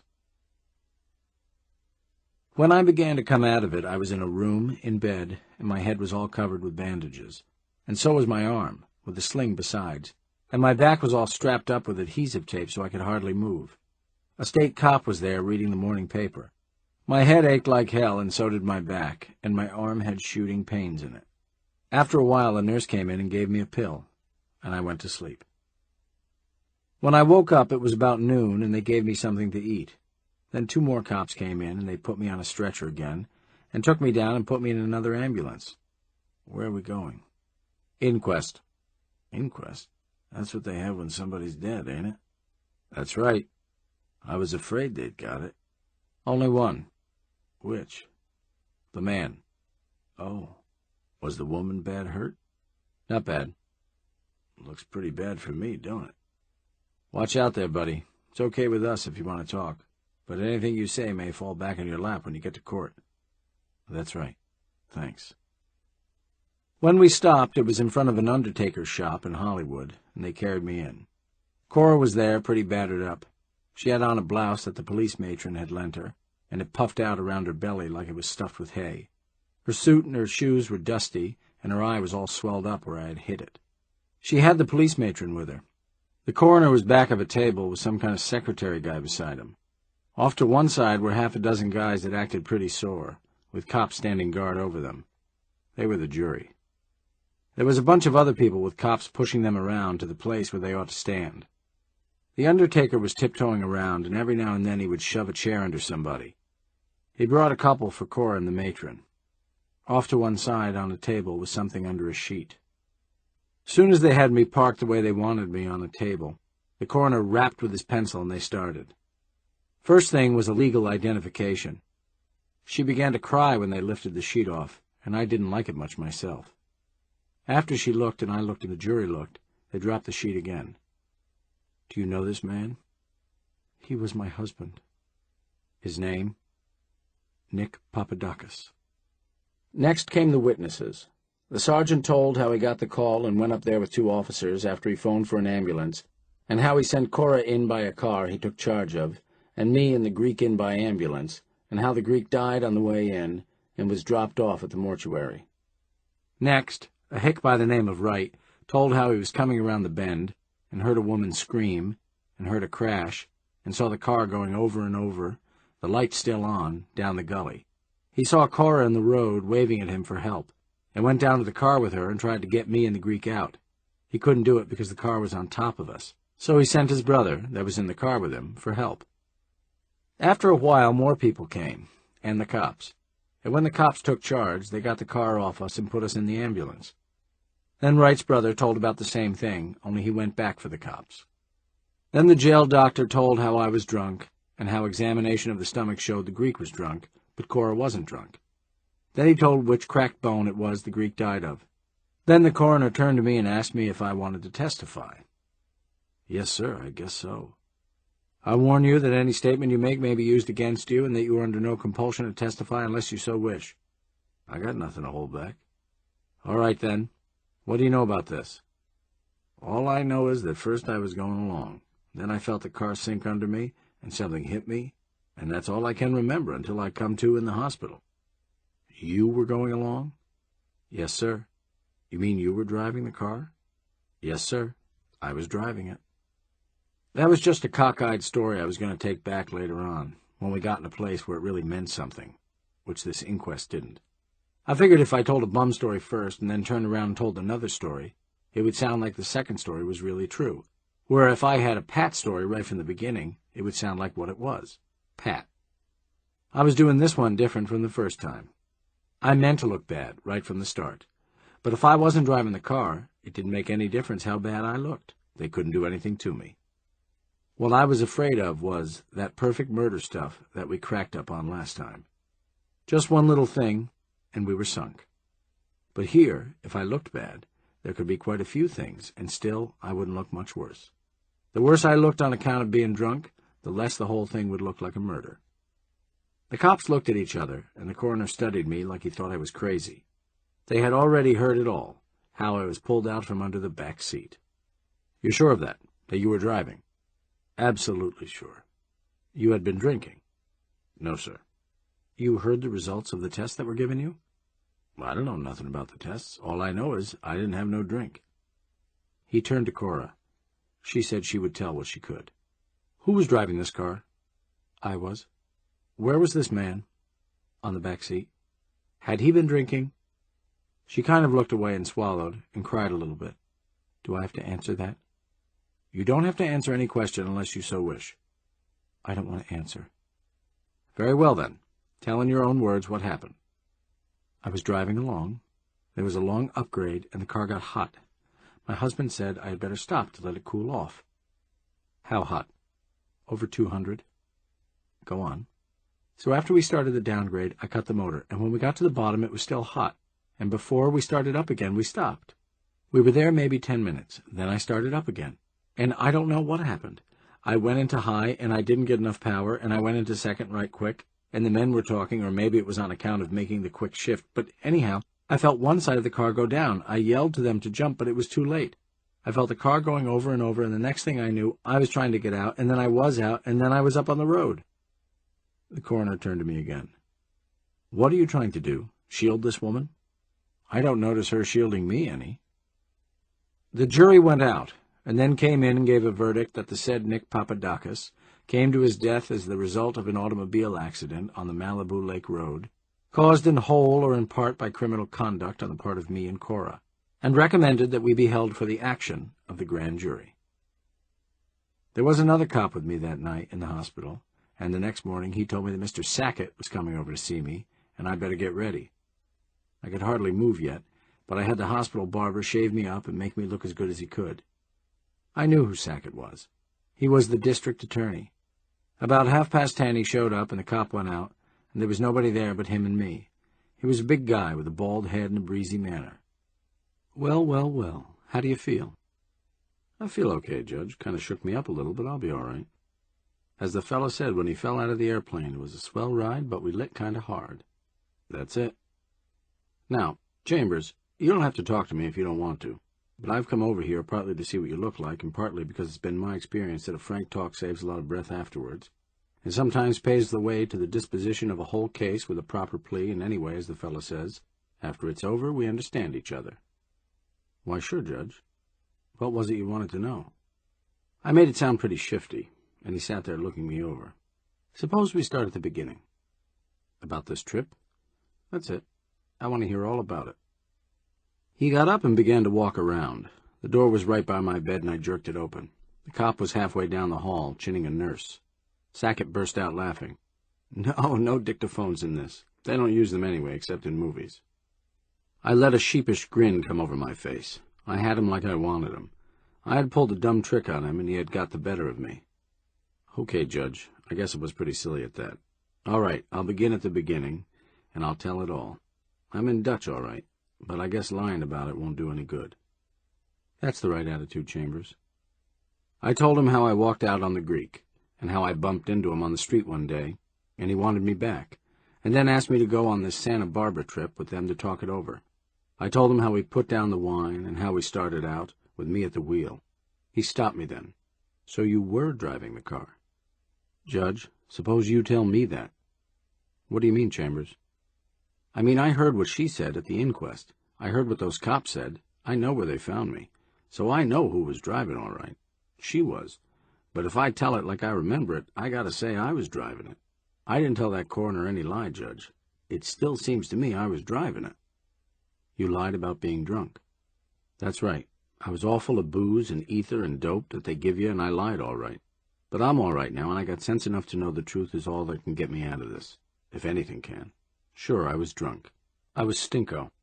And all I could think of was, I mustn't let 'em know I was drunk, because I was driving the car, and if they find out I was drunk, I'm sunk. Is that what you'd tell a jury? I'd have to, Judge. But what I can't understand is how she came to be driving it. I started out with it, I know that. I can even remember a guy standing there laughing at me. Then how come she was driving when it went over? You drove about 2 feet. You mean 2 miles? I mean 2 feet. Then she took the wheel away from you. Gee, I must have been stewed. Well, it's one of those things that a jury might believe. It's just got that cockeyed look to it that generally goes with the truth. Yes, they might believe it. He sat there looking at his nails, and I had a hard time to keep the grin from creeping over my face. I was glad when he started asking me more questions so I could get my mind on something else, besides how easy I had fooled him. When did you go to work for Papadakis, Chambers? Last winter. How long did you stay with him? Till a month ago, maybe 6 weeks. You worked for him 6 months, then? About that. What did you do before that? Oh, I knocked around. Hitchhiked? Rode freights? Bummed your meals wherever you could? Yes, sir. He unstrapped a briefcase and put a pile of papers on the table and began looking through them. Ever been in Frisco? Born there. Kansas City, New York, New Orleans, Chicago? I've seen 'em all. Ever been in jail? I have, Judge. You knock around, you get in trouble with the cops now and then? Yes, sir. I've been in jail. Ever been in jail in Tucson? Yes, sir. I think it was 10 days I got there. It was for trespassing on railroad property. Salt Lake City, San Diego, Wichita? Yes, sir, all those places. Oakland? I got 3 months there, Judge. I got in a fight with a railroad detective. You beat him up pretty bad, didn't you? Well, as the fella says, he was beat up pretty bad. But you ought to seen the other one. I was beat up pretty bad myself. Los Angeles? Once, but that was only 3 days. Chambers, how did you come to go to work for Papadakis anyhow? Just a kind of an accident. I was broke, and he needed somebody. I blew in there to get something to eat, and he offered me a job, and I took it. Chambers, does that strike you as funny? I don't know how you mean, Judge. That after knocking around all these years and never doing any work or even trying to do any, so far as I can see, you suddenly settled down and went to work, and held the job steady. I didn't like it much, I'll own up to that. But you stuck. Nick, he was one of the nicest guys I ever knew. After I got a steak, I tried to tell him I was through, but I just didn't have the heart. Much trouble as he had had with his help. Then when he had the accident and wasn't there, I blew. I just blew, that's all. I guess I ought to treated him better, but I got rambling feet, Judge. When they say go, I gotta go with them. I just took a quiet way out. And then the day after you came back, he got killed. You kind of make me feel bad now, Judge, because maybe I tell the jury different, but I'm telling you now I feel that was a hell of a lot my fault.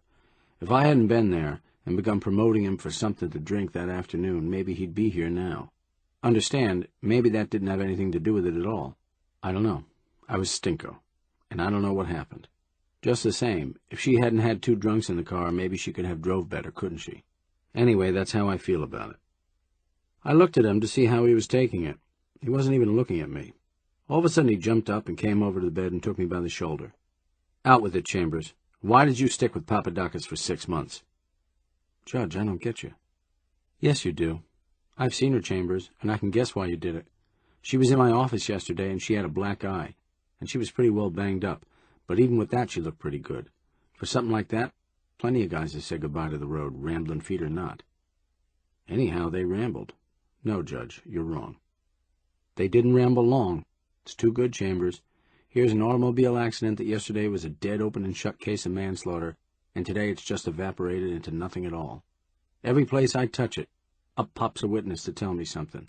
And when I fit all they have to say together, I haven't got any case. Come on, Chambers. You and that woman murdered this Greek, and the sooner you own up to it, the better it'll be for you." There wasn't any grin creeping over my face then, I'm here to tell you. I could feel my lips getting numb, and I tried to speak, but nothing would come out of my mouth. "Well, why don't you say something?" "You're coming at me. You're coming at me for something pretty bad. I don't know anything to say, Judge. You were gabby enough a few minutes ago when you were handing me that stuff about the truth being all that you would get out of this. Why can't you talk now?" "You got me all mixed up." "All right, we'll take it one thing at a time, so you won't be mixed up. In the first place, you've been sleeping with that woman, haven't you?" "Nothing like it." "How about the week Papadakis was in the hospital? Where did you sleep then?" "In my own room." "And she slept in hers? Come on, I've seen her, I tell you. I'd have been in there if I had to kick the door down and hang for rape. So would you. So were you." "I never even thought of it." "How about all those trips you took with her to Hasselman's Market in Glendale? What did you do with her on the way back?" "Nick told me to go on those trips himself." "I didn't ask you who told you to go. I asked you what you did." I was so groggy I had to do something about it quick. All I could think of was to get sore. "All right, suppose we did." "We didn't, but you say we did, and we'll let it go at that. Well, if it was all that easy, what would we be knocking him off for? Holy smoke, Judge, I hear tell of guys that would commit murder for what you say I was getting, when they weren't getting it, but I never hear tell of a guy that would commit murder for it when he already had it." "No? Well, I'll tell you what you were knocking him off for. A piece of property out there, for one thing, that Papadakis paid $14,000 for, cash on the nail. And for that other little Christmas present you and she thought you would get on the boat with and see what the wild waves looked like. That little $10,000 accident policy that Papadakis carried on his life." I could still see his face, but all around it was getting black, and I was trying to keep myself from keeling over in bed. Next thing, he was holding a glass of water to my mouth. "Have a drink. You'll feel better." I drank some of it. I had to. "Chambers, I think this is the last murder you'll have a hand in for some time, but if you ever try another, for God's sake, leave insurance companies out of it. They'll spend 5 times as much as Los Angeles County will let me put into a case. They got detectives 5 times as good as any I'll be able to hire.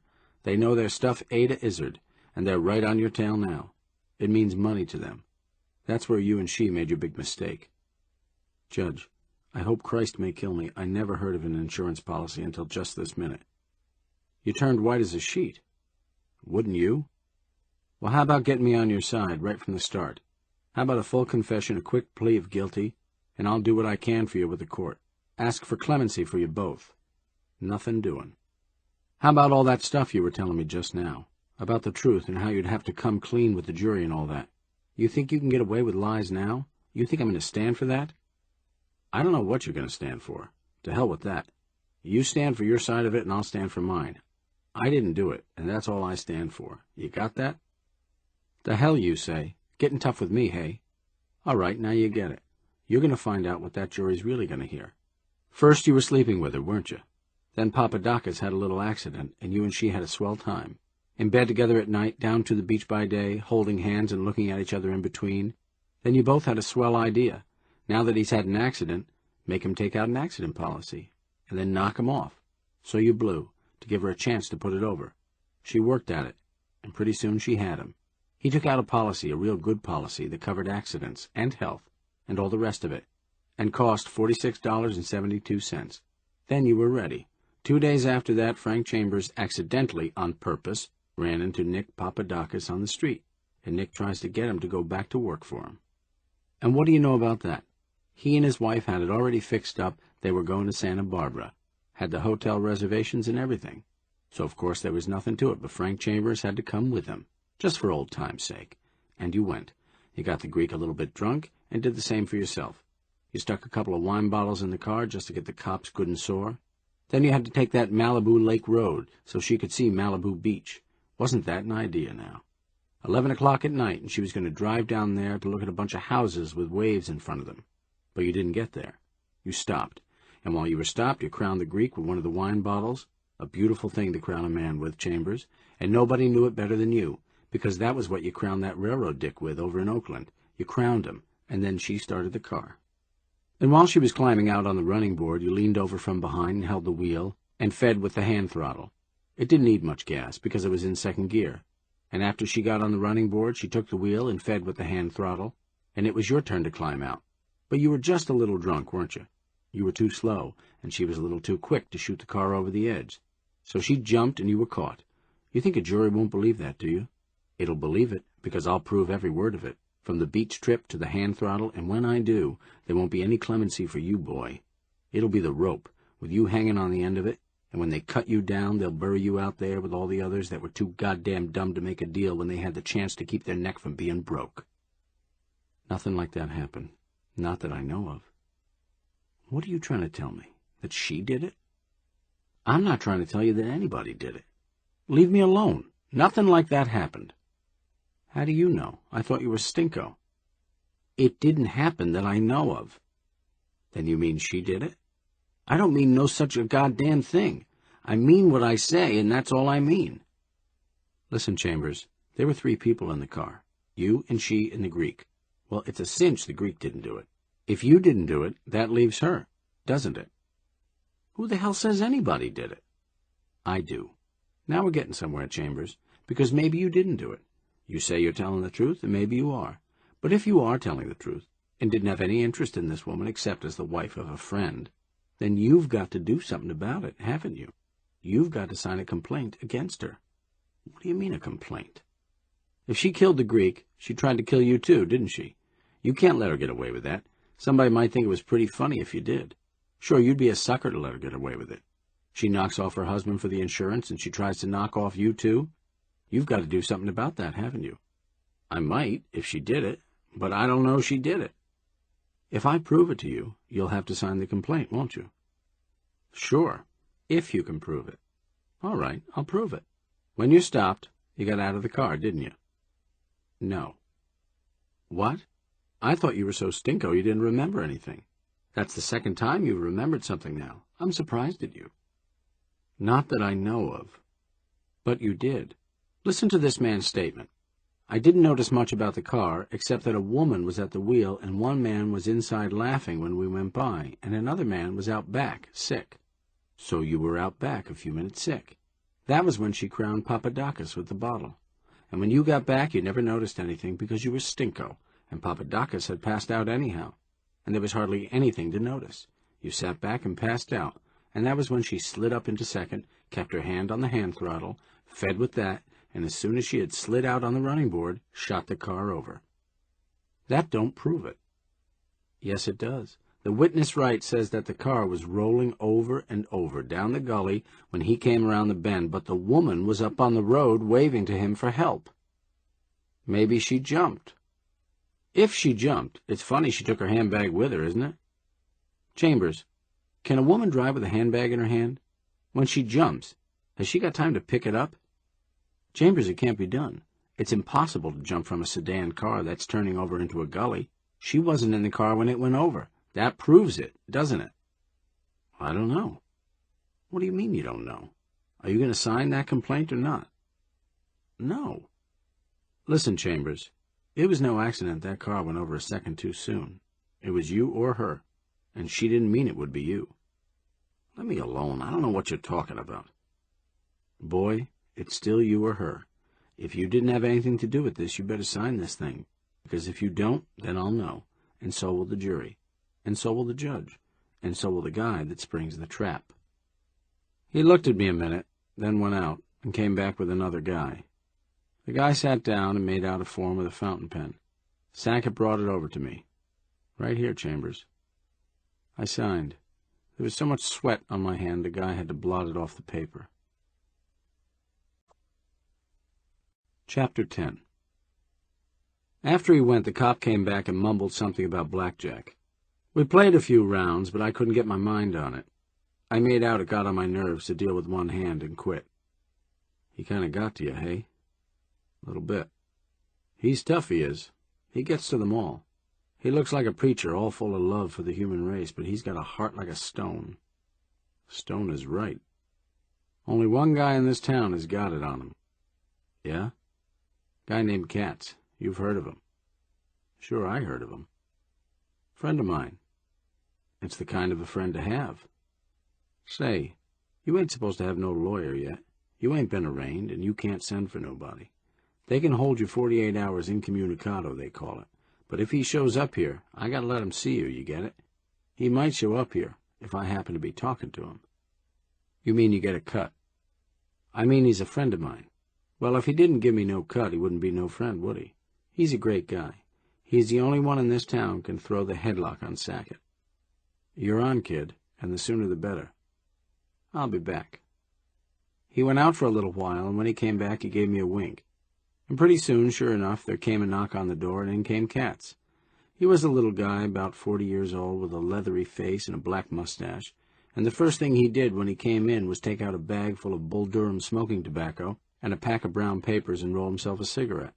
When he lit it, it burned halfway up one side, and that was the last he did about it. It just hung there, out of the side of his mouth, and if it was lit or out, or whether he was asleep or awake, I never found out. He just sat there, with his eyes half shut and one leg hung over the arm of the chair, and his hat on the back of his head, and that was all. You might think that was a poor sight to see, for a guy in my spot, but it wasn't. He might be asleep, but even asleep he looked like he knew more than most guys awake, and a kind of a lump came up in my throat.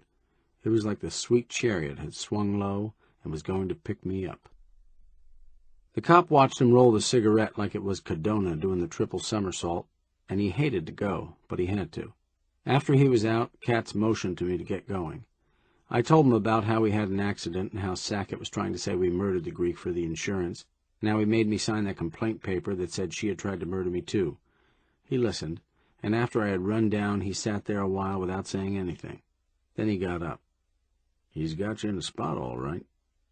I ought not to signed it. I don't believe she did any such a goddamn thing, but he had me going, and now I don't know where the hell I'm at. Well, anyhow, you ought not to have signed it. Mr. Katz, will you do one thing for me? Will you see her and tell her? I'll see her, and I'll tell her what's good for her to know. For the rest of it, I'm handling this, and that means I'm handling it. You got that? Yes, sir, I've got it. I'll be with you at the arraignment, or anyhow somebody that I pick will be with you. As Sackett has made a complainant out of you, I may not be able to appear for you both, but I'll be handling it. And once more, that means that whatever I do, I'm handling it. Whatever you do, Mr. Katz, I'll be seeing you. That night they put me on a stretcher again and took me over to court for the arraignment. It was a magistrate's court, not a regular court. There wasn't any jury box or witness stand or any of that stuff. The magistrate sat on a platform with some cops beside him, and in front of him was a long desk that ran clear across the room, and whoever had something to say hooked his chin over the desk and said it. There was a big crowd there, and photographers were snapping flashlights at me when they carried me in, and you could tell from the buzz that something big was going on. I couldn't see much from down there on the stretcher, but I got a flash at Cora, sitting on the front bench with Katz, and Sackett, off to one side talking to some guys with briefcases, and some of the cops and witnesses that had been at the inquest. They set me down in front of the desk, on a couple of tables they had shoved together, and they hadn't much more than got the blanket spread over me right when they wound up a case about a Chinese woman, and a cop began rapping for quiet. While he was doing that, a young guy leaned down over me and said his name was White, and Katz had asked him to represent me. I nodded my head, but he kept whispering that Mr. Katz had sent him, and the cop got sore and began banging hard. "Cora Papadakis!" She stood up, and Katz took her up to the desk. She almost touched me as she went by, and it seemed funny to smell her, the same smell that had always set me wild in the middle of all this stuff. She looked a little better than she had yesterday. She had on another blouse that fitted her right, and her suit had been cleaned and pressed, and her shoes had been polished, and her eye was black, but not swelled. All the other people went up with her, and after they had spread out in a line, the cop told them to raise their right hand, and began to mumble about the truth, the whole truth, and nothing but the truth. He stopped in the middle of it to look down and see if I had my right hand raised. I didn't. I shoved it up and he mumbled all over again. We all mumbled back. The magistrate took off his glasses and told Cora she was charged with the murder of Nick Papadakis and with assault against Frank Chambers, with intent to kill, that she could make a statement if she wanted to, but any statement she made could be used against her, that she had the right to be represented by counsel, that she had 8 days to plead, and the court would hear her plea at any time during that period. It was a long spiel, and you could hear them coughing before he got done. Then Sackett started up and told what he was going to prove. It was about the same as he had told me that morning, only he made it sound solemn as hell. When he got through, he began putting on his witnesses. First there was the ambulance doctor, that told when the Greek had died and where. Then came the jail doctor, that had made the autopsy. And then came the coroner's secretary, that identified the minutes of the inquest and left them with the magistrate. And then came a couple of more guys, but I forget what they said. When they got done, all that the whole bunch had proved was that the Greek was dead, and as I knew that anyway, I didn't pay much attention. Katz never asked any of them anything. Every time the magistrate would look at him, he would wave his hand, and the guy would step aside. After they had the Greek dead enough to suit them, Sackett really straightened it out and put some stuff in that meant something. He called a guy that said he represented the Pacific States Accident Assurance Corporation of America, and he told how the Greek had taken out a policy just 5 days before. He told what it covered, how the Greek would get $25 a week for 52 weeks if he got sick, and the same if he got hurt in an accident so he couldn't work, and how he would get $5,000 if he lost one limb and $10,000 if he lost 2 limbs, and how his widow would get $10,000 if he was killed in an accident, and $20,000 if the accident was on a railroad train. When he got that far, it began to sound like a sales talk, and the magistrate held up his hand. "I've got all the insurance I need." Everybody laughed at the magistrate's gag. Even I laughed. You'd be surprised how funny it sounded. Sackett asked a few more questions, and then the magistrate turned to Katz. Katz thought a minute, and when he talked to the guy, he did it slow, like he wanted to make sure he had every word straight. "You're an interested party to this proceeding?" "In a sense I am, Mr. Katz." "You wish to escape payment of this indemnity on the ground that a crime has been committed. Is that correct?" "That is correct." "You really believe that a crime has been committed, that this woman killed her husband to obtain this indemnity, and either tried to kill this man or else deliberately placed him in jeopardy that might cause his death, all as a part of a plan to obtain this indemnity?" The guy kind of smiled and thought a minute, like he would return the compliment and get every word straight, too. "Answering that question, Mr. Katz, I would say I've handled thousands of such cases of fraud that go over my desk every day, and I think I have an unusual experience in that kind of investigation. I may say that I have never seen a clearer case in all my years' work for this and other companies. I don't only believe a crime has been committed, Mr. Katz. I practically know it." "That is all. Your Honor, I plead her guilty on both charges."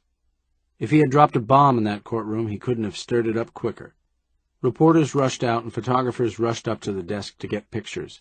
They kept bumping into each other, and the magistrate got sore and began banging for order. Sackett looked like he had been shot, and all over the place there was a roar like somebody had all of a sudden shoved a seashell up against your ear. I kept trying to see Cora's face, but all I could get of it was the corner of her mouth. It kept twitching, like somebody was jabbing a needle into it about once every second. Next thing I knew, the guys on the stretcher picked me up and followed the young guy, White, out of the courtroom. Then they went with me on the double across a couple of halls into a room with 3 or 4 cops in it. White said something about Katz, and the cops cleared out. They set me down on the desk, and then the guys on the stretcher went out. White walked around a little, and then the door opened, and a matron came in with Cora. Then White and the matron went out, and the door closed, and we were alone. I tried to think of something to say, and couldn't. She walked around and didn't look at me. Her mouth was still twitching. I kept swallowing, and after a while I thought of something. "We've been flim-flammed, Cora." She didn't say anything. She just kept walking around. "That guy Katz, he's nothing but a cop's stool. A cop sent him to me. I thought he was on the up and up, but we've been flim-flammed." "Oh, no, we ain't been flim-flammed." "We've been flim-flammed. I ought to have known when the cop tried to sell him to me, but I didn't. I thought he was on the level." "I've been flim-flammed, but you haven't." "Yes, I have. He fooled me, too." "I see it all now. I see why I had to drive the car. I see it that other time why it was me that had to do it, not you. Oh, yes, I fell for you because you were smart. And now I find out you're smart. Ain't that funny? You fall for a guy because he's smart, and then you find out he's smart. What are you trying to tell me, Cora? Flim-flammed. I'll say I was. You and that lawyer, you fixed it up all right. You fixed it up so I tried to kill you, too. That was so it would look like you couldn't have had anything to do with it. Then you have me plead guilty in court, so you're not in it at all. All right, I guess I'm pretty dumb. But I'm not that dumb. Listen, Mr. Frank Chambers, when I get through, just see how smart you are. There's just such a thing as being too smart. I tried to talk to her, but it wasn't any use. When she had got so that even her lips were white under the lipstick, the door opened and Katz came in. I tried to jump for him off the stretcher. I couldn't move. They had me strapped so I couldn't move. Get out of here, you goddamn stool. You were handling it. I'll say you were. But now I know you for what you are. You hear that? Get out of here. Why, what's the matter, Chambers? You would have thought he was a Sunday school teacher, talking to some kid that was crying for his chewing gum that had been taken away. Why, what's the matter? I am handling it. I told you that. That's right. Only God help you if I ever get you so I got my hands on you. He looked at her, like it was something he just couldn't understand, and maybe she could help him out. She came over to him. This man here, this man and you ganged up on me so I would get it and he would go free. Well, he was in this as much as I was, and he's not going to get away with it. I'm going to tell it. I'm going to tell it all, and I'm going to tell it right now. He looked at her and shook his head, and it was the phoniest look I ever saw on a man's face. Now, my dear, I wouldn't do that. If you'd just let me handle this. You handled it. Now I'll handle it. He got up, shrugged his shoulders, and went out.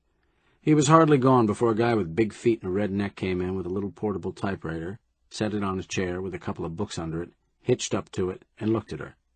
Mr. Katz said you wanted to make a statement? He had a little squeaky voice and a kind of grin when he talked. That's right, a statement.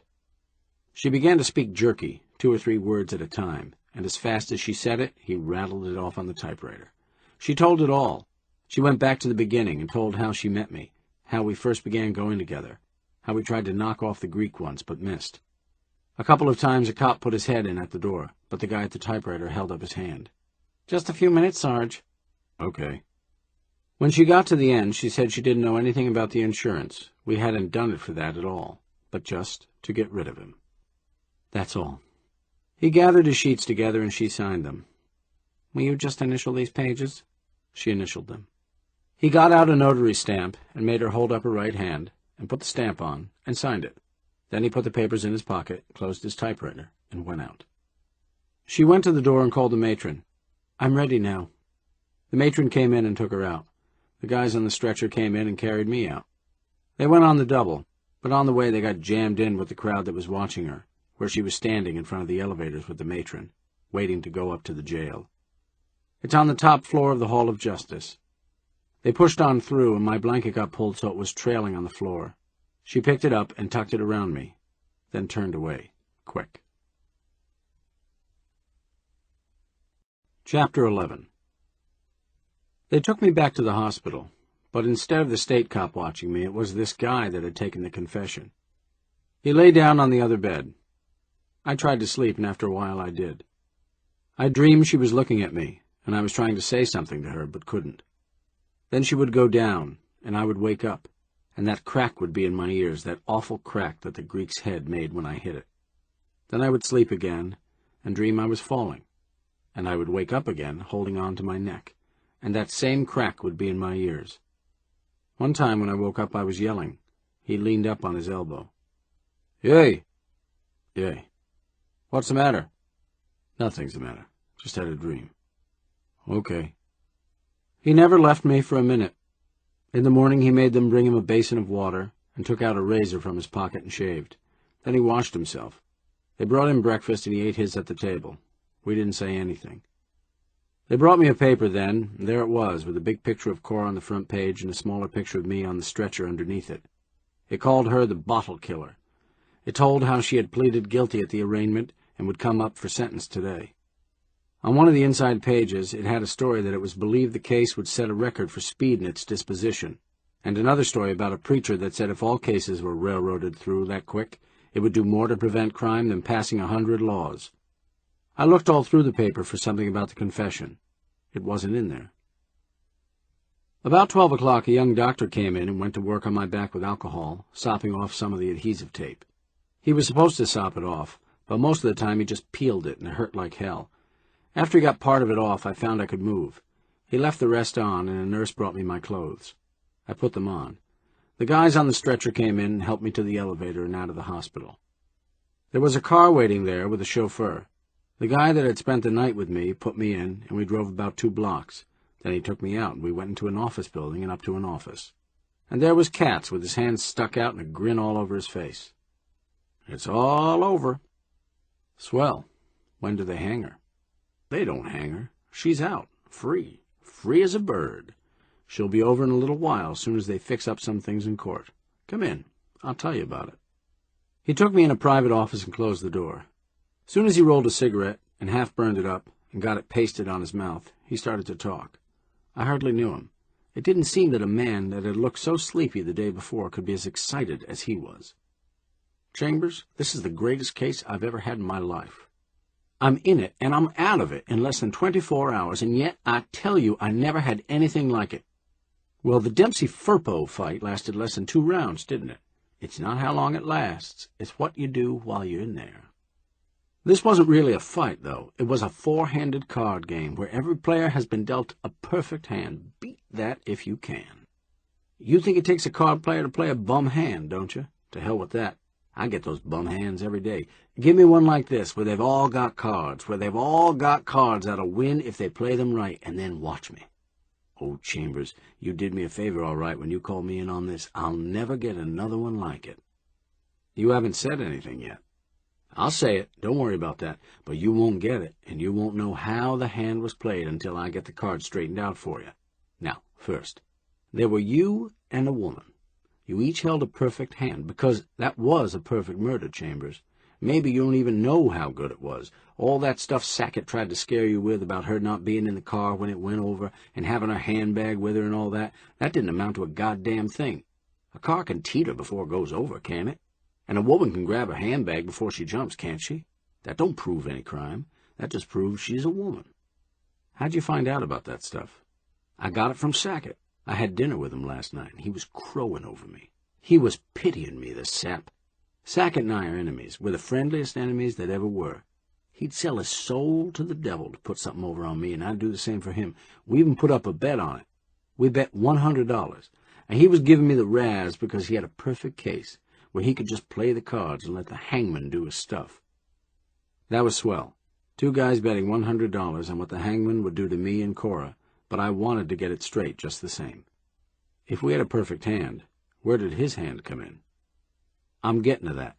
You had a perfect hand, but Sackett knows that no man and no woman that ever lived could play that hand, not if the prosecutor plays his hand right. He knows that all he's got to do is to get one of you working against the other, and it's in the bag. That's the first thing. Next thing, he doesn't even have to work the case up. He's got an insurance company to do that for him, so he doesn't have to lift a finger. That's what Sackett loved about it. All he had to do was play the cards, and the pot would fall right in his lap. So what does he do? He takes this stuff the insurance company dug up for him and scares the hell out of you with it, and gets you to sign a complaint against her. He takes the best card you've got, which is how bad you were hurt yourself, and makes you trump your own ace with it. If you were hurt that bad, it had to be an accident, and yet Sackett uses that to make you sign a complaint against her. And you sign it, because you're afraid if you don't sign it, he'll know goddamn well you did it. I turned yellow, that's all. Yellow is a color you figure on in murder, and nobody figures on it better than Sackett.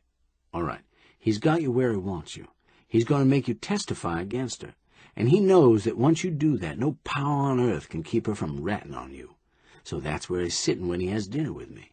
He razzes me. He pities me. He bets me $100, and all the time I'm sitting there with a hand that I know I can beat him with if I only play the cards right.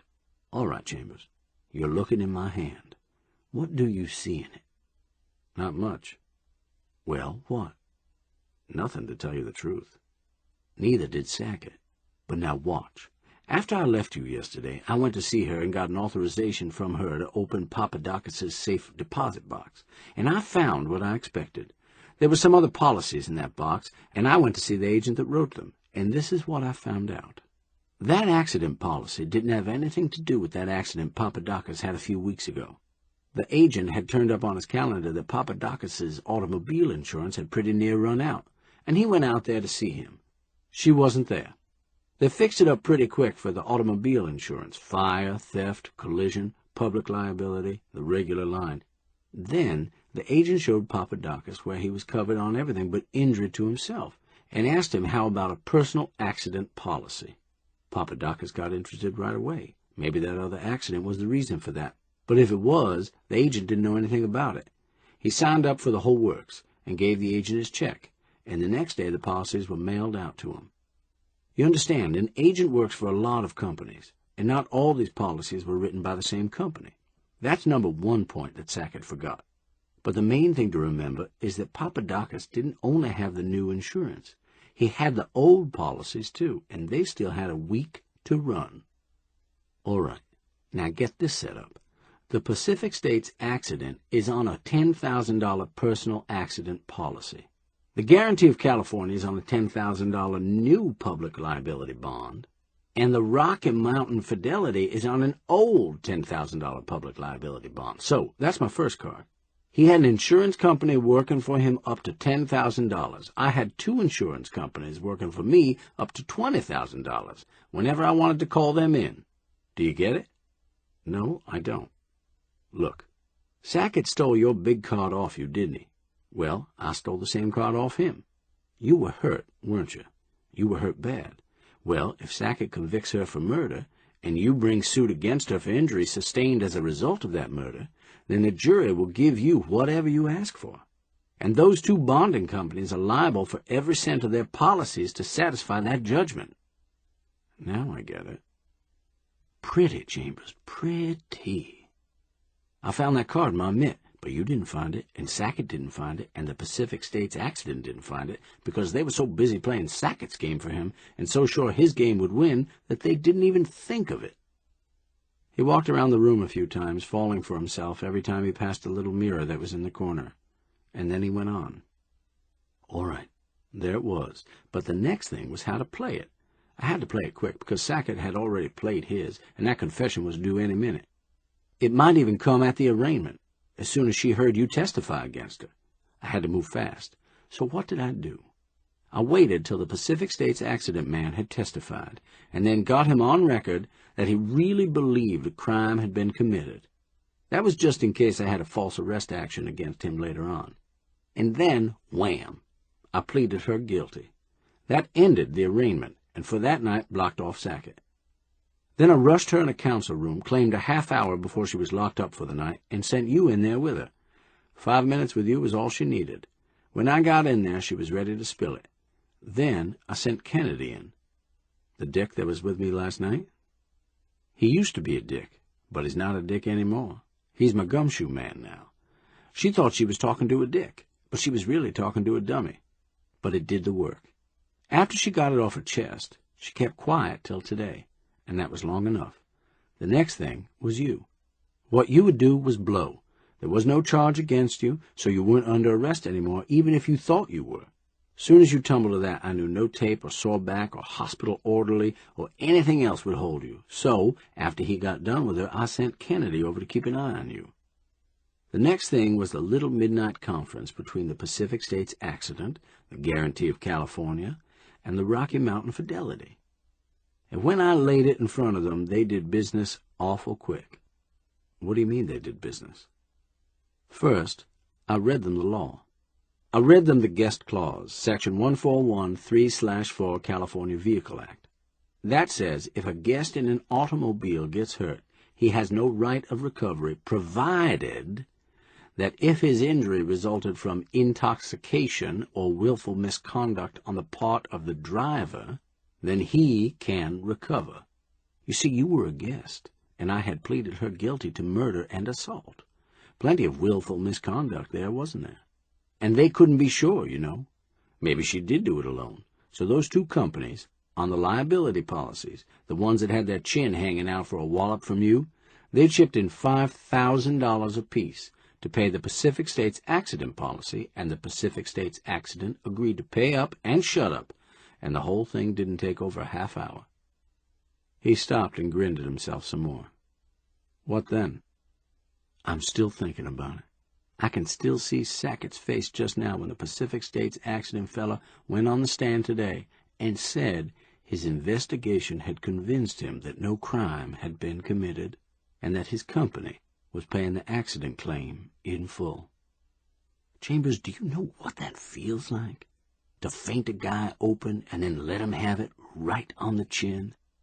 There's no feeling like it in the world. I still don't get it.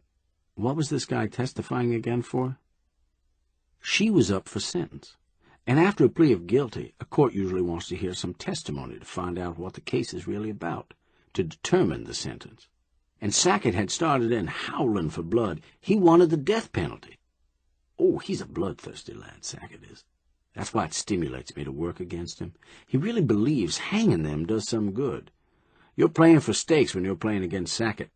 So, he put his insurance man on the stand again. But instead of it being his son of a bitch after that little midnight session, it was my son of a bitch, only Sackett didn't know it. He roared plenty when he found out about it, but it was too late. If an insurance company didn't believe she was guilty, a jury would never believe it, would it? There wasn't a chance in the world of convicting her after that, and that was when I burned Sackett. I got up and I made a speech to the court. I took my time about it. I told how my client had protested her innocence from the beginning. I told how I didn't believe it. I told how I knew there existed what I regarded as overwhelming evidence against her, enough to convict her in any court, and that I believed I was acting in her best interest when I decided to plead her guilty and throw her on the mercy of the court. But, Chambers, do you know how I rolled that "but" under my tongue? But, in the light of the testimony just given, there was no course open to me but to withdraw the pleas of guilty and allow the cases to proceed. Sackett couldn't do a thing, because I was still within the limit of 8 days for a plea. He knew he was sunk. He consented to a plea for manslaughter. The court examined the other witnesses itself, gave a 6 months suspended sentence, and practically apologized even for that. We quashed the assault charge. That was the key to the whole thing, and we almost forgot it. There came a rap on the door. Kennedy brought Cora in, put some papers down in front of Katz, and left. There you are, Chambers. Just sign that, will you? It's a waiver of damages for any injuries sustained by you. It's what they get out of it for being so nice. I signed. You want me to take you home, Cora? I guess so. 1 minute, you two, not so fast. There's one other little thing. That $10,000 you get for knocking off the Greek. She looked at me and I looked at her. He sat there looking at the check. You see, it wouldn't be a perfect hand if there hadn't been some money in it for Katz. I forgot to tell you about that. Well, oh well. I won't be a hog. I generally take it all, but on this, I'll just make it half. Mrs. Papadakis, you make out your check for $5,000, and I'll make this over to you and go over to the bank and fix up the deposits. Here's a blank check. She sat down and picked up the pen and started to write, and then stopped, like she couldn't quite figure out what it was all about. All of a sudden, he went over and picked up the blank check and tore it up. What the hell? Once in a lifetime, isn't it? Here, you keep it all. I don't care about the 10 grand. I've got 10 grand. This is what I want. He opened up his pocketbook, took out a slip, and showed it to us. It was Sackett's check for $100. You think I'm going to cash that? I am like hell. I'm going to frame it. It goes up there, right over my desk.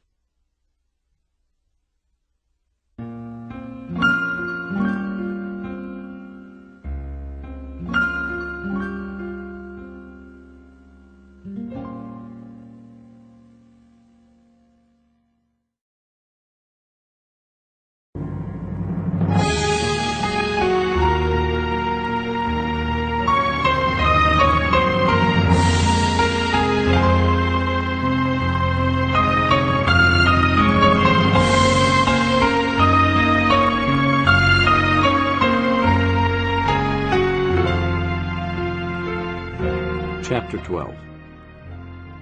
We went out of there and got a cab because I was so crippled up. And first we went to the bank and put the check in, and then we went to a flower shop and got 2 big bunches of flowers, and then we went to the funeral of the Greek.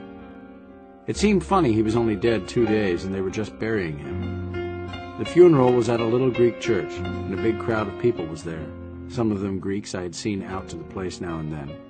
They gave her a deadpan when we came in, and put her in a seat about 3 rows from the front. I could see them looking at us, and I wondered what I would do if they tried to pull some rough stuff later. They were his friends, not ours. But pretty soon I saw an afternoon paper being passed around that had big headlines in it that she was innocent, and an usher took a look at it and came running over and moved us up on the front bench. The guy that did the preaching started out with some dirty cracks about how the Greek died, but a guy went up and whispered to him and pointed at the paper that had got up near the front by that time, and he turned around and said it all over again, without any dirty cracks, and put in about the sorrowing widow and friends, and they all nodded their heads it was okay. When we went out in the churchyard, where the grave was, a couple of them took her by the arm and helped her out, and a couple more helped me.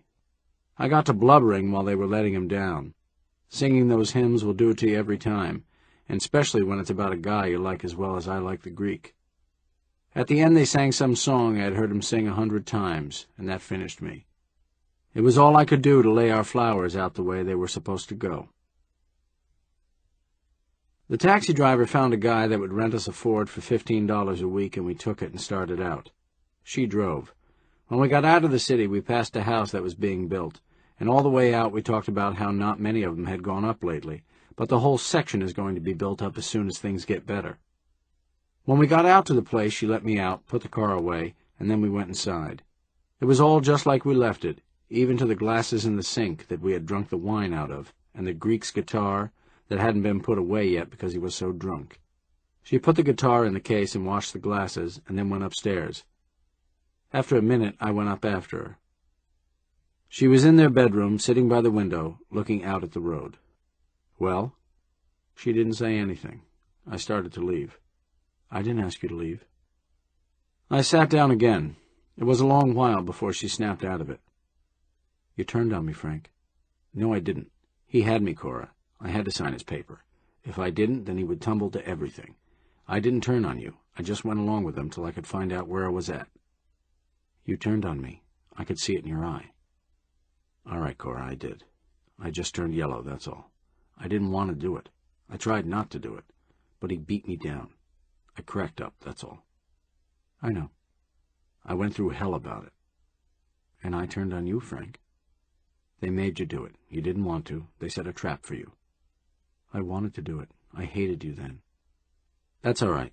It was for something I didn't really do. You know how it was now. No, I hated you for something you really did. I never hated you, Cora. I hated myself. I don't hate you now. I hate that Sackett and Katz. Why couldn't they leave us alone? Why couldn't they let us fight it out together?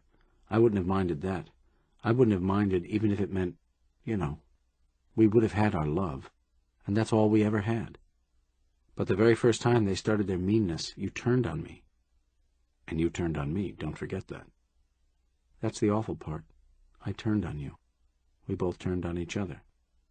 Well, that makes it even, don't it? It makes it even. But look at us now. We were up on a mountain. We were up so high, Frank. We had it all out there that night. I didn't know I could feel anything like that, and we kissed and sealed it so it would be there forever, no matter what happened. We had more than any 2 people in the world, and then we fell down. First you, and then me. Yes, it makes it even.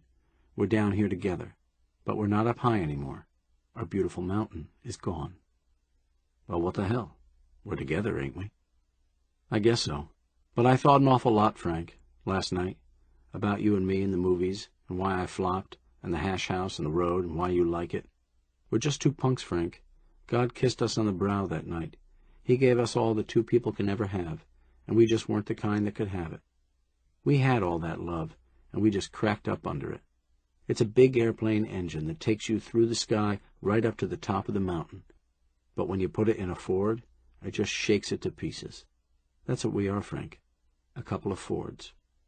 God is up there laughing at us. The hell he is. Well, we're laughing at him too, aren't we? He put up a red stop sign for us, and we went past it, And then what? Did we get shoved off the deep end? We did like hell. We got away clean and got $10,000 for doing the job. So God kissed us on the brow, did he? Then the devil went to bed with us, and believe you me, kid, he sleeps pretty good. Don't talk that way, Frank. Did we get that 10 grand or didn't we? I don't want to think about the 10 grand. It's a lot, but it couldn't buy our mountain. Mountain? Hell, we got the mountain and 10,000 smackers to pile on top of that yet. If you want to go up high, take a look around from that pile. You nut. I wish you could see yourself yelling with that bandage on your head. You forgot something. We got something to celebrate. We ain't never had that drunk yet. I wasn't talking about that kind of a drunk. A drunk's a drunk. Where's that liquor I had before I left? I went to my room and got the liquor. It was a quart of bourbon, 3/4 full. I went down, got some Coca-Cola glasses and ice cubes and White Rock, and came back upstairs. She had taken her hat off and let her hair down. I fixed 2 drinks. They had some White Rock in them and a couple of pieces of ice, but the rest was out of the bottle. Have a drink, you'll feel better. That's what Sackett said when he put the spot on me, the louse. My, but that's strong. You bet it is. Here, you got too many clothes on. I pushed her over to the bed. She held on to her glass and some of it spilled. The hell with it. Plenty more where that came from. I began slipping off her blouse. Rip me, Frank. Rip me like you did that night. I ripped all her clothes off. She twisted and turned, slow, so they would slip out from under her. Then she closed her eyes and lay back on the pillow. Her hair was falling over her shoulders in snaky curls. Her eye was all black, and her breasts weren't drawn up and pointing at me, but soft and spread out in 2 big pink splotches. She looked like the great-grandmother of every whore in the world. The devil got his money's worth that night. Chapter 13.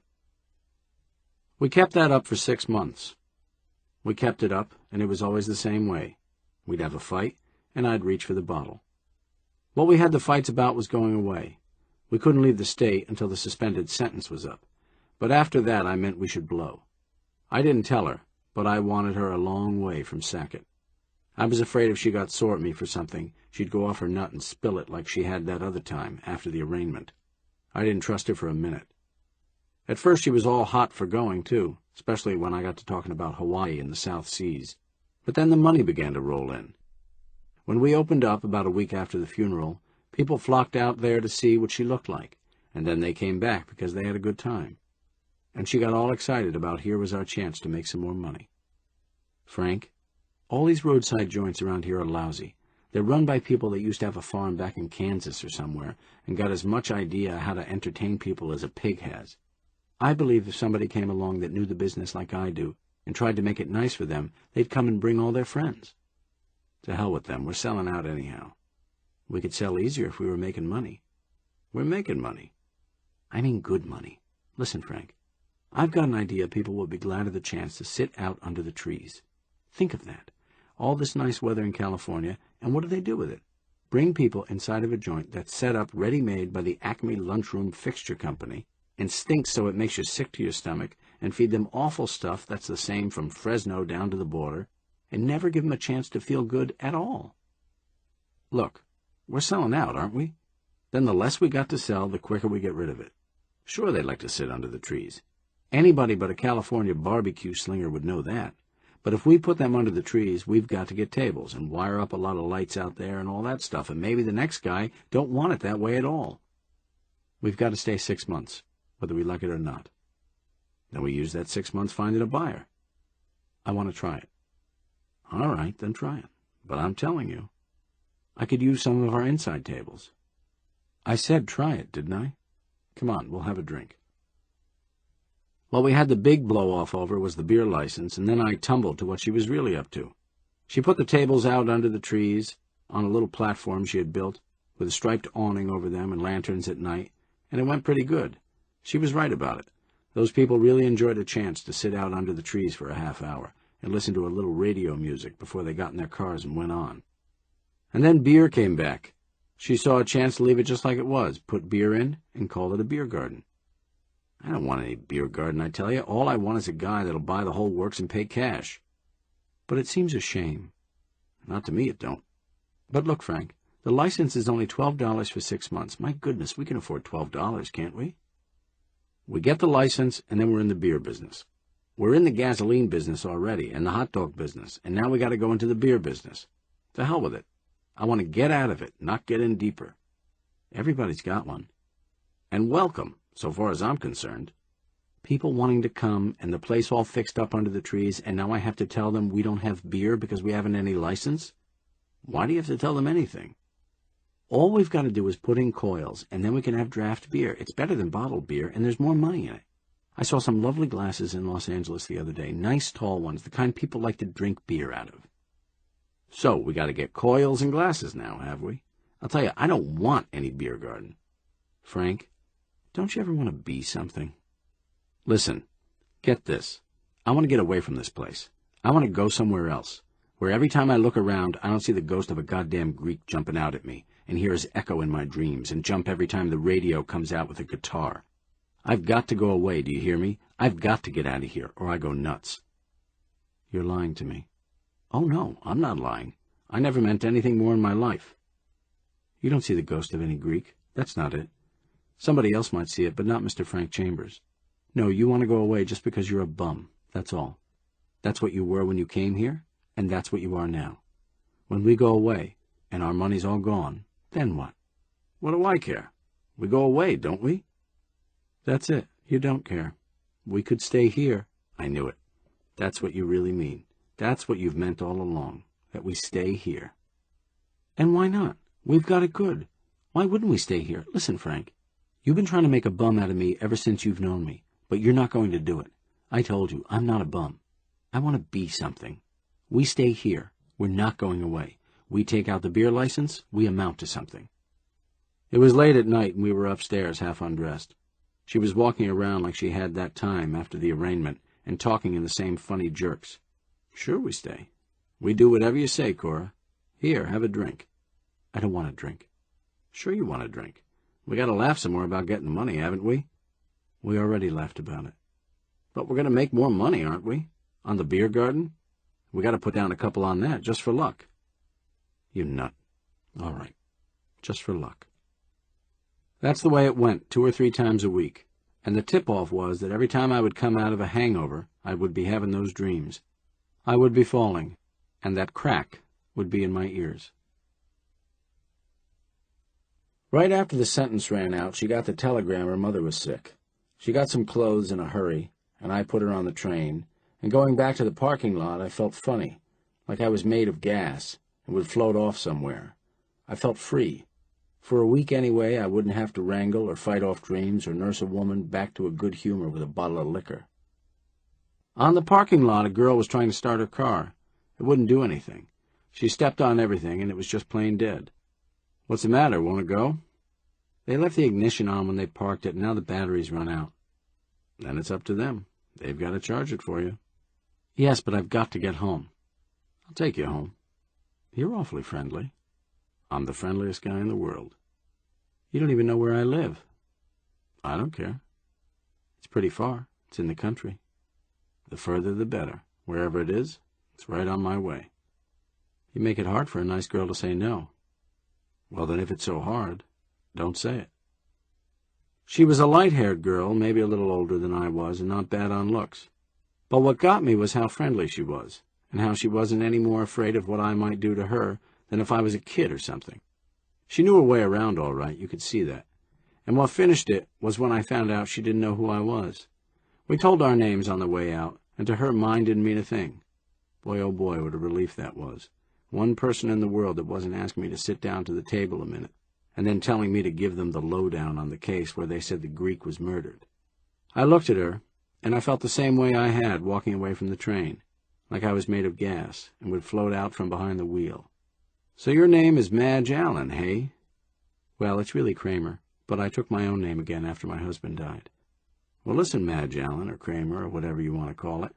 I've got a little proposition to make you. Yes? What do you say we turn this thing around, point her south, and you and me take a little trip for about a week? Oh, I couldn't do that. Why not? Oh, I just couldn't, that's all. You like me? Sure I like you. Well, I like you. What's stopping us? She started to say something, didn't say it, and then laughed. I own up. I'd like to, all right. And if it's something I'm supposed not to do, why, that don't mean a thing to me. But I can't. It's on account of the cats. Cats? We've got a lot of cats, and I'm the one that takes care of them. That's why I had to get home. Well, they got pet farms, haven't they? We'll call one up. Tell them to come over and get them. That struck her funny. I'd like to see a pet farm's face when it saw them. They're not that kind. Cats are cats, ain't they? Not exactly. Some are big, And some are little. Mine are big. I don't think a pet farm would do very well with that lion we've got, or the tigers, or the puma, or the 3 jaguars. They're the worst. A jaguar is an awful cat. Holy smoke. What do you do with those things? Oh, work them in the movies. Sell the cubs. People have private zoos. Keep them around. They draw trade. They wouldn't draw my trade. We've got a restaurant. People look at them. Restaurant, eh? That's what I've got. Whole goddamn country lives selling hot dogs to each other. Well, anyway, I couldn't walk out on my cats. They've got to eat. The hell we can't. We'll call up Goebel and tell him to come and get them. He'll board the whole bunch while we're gone for $100. Is it worth $100 to you to take a trip with me? It's worth exactly $100. Oh, my. I can't say no to that. I guess you better call up Goebel. I dropped her off at her place, found a pay station, called up Goebel. Went back home and closed up. Then I went back after her. It was about dark. Goebel had sent a truck over, and I met it coming back, full of stripes and spots. I parked about 100 yards down the road, and in a minute she showed up with a little grip, and I helped her in, and we started off. You like it? I love it. We went down to Caliente, and the next day we kept on down the line to Ensenada, a little Mexican town about 70 miles down the coast.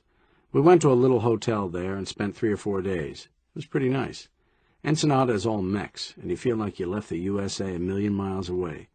Our room had a little balcony in front of it, and in the afternoon we would just lay out there, look at the sea, and let the time go by. Cats, hey? What do you do, train them? Not the stuff we've got. They're no good. All but the tigers are outlaws, but I do train them. You like it? Not much.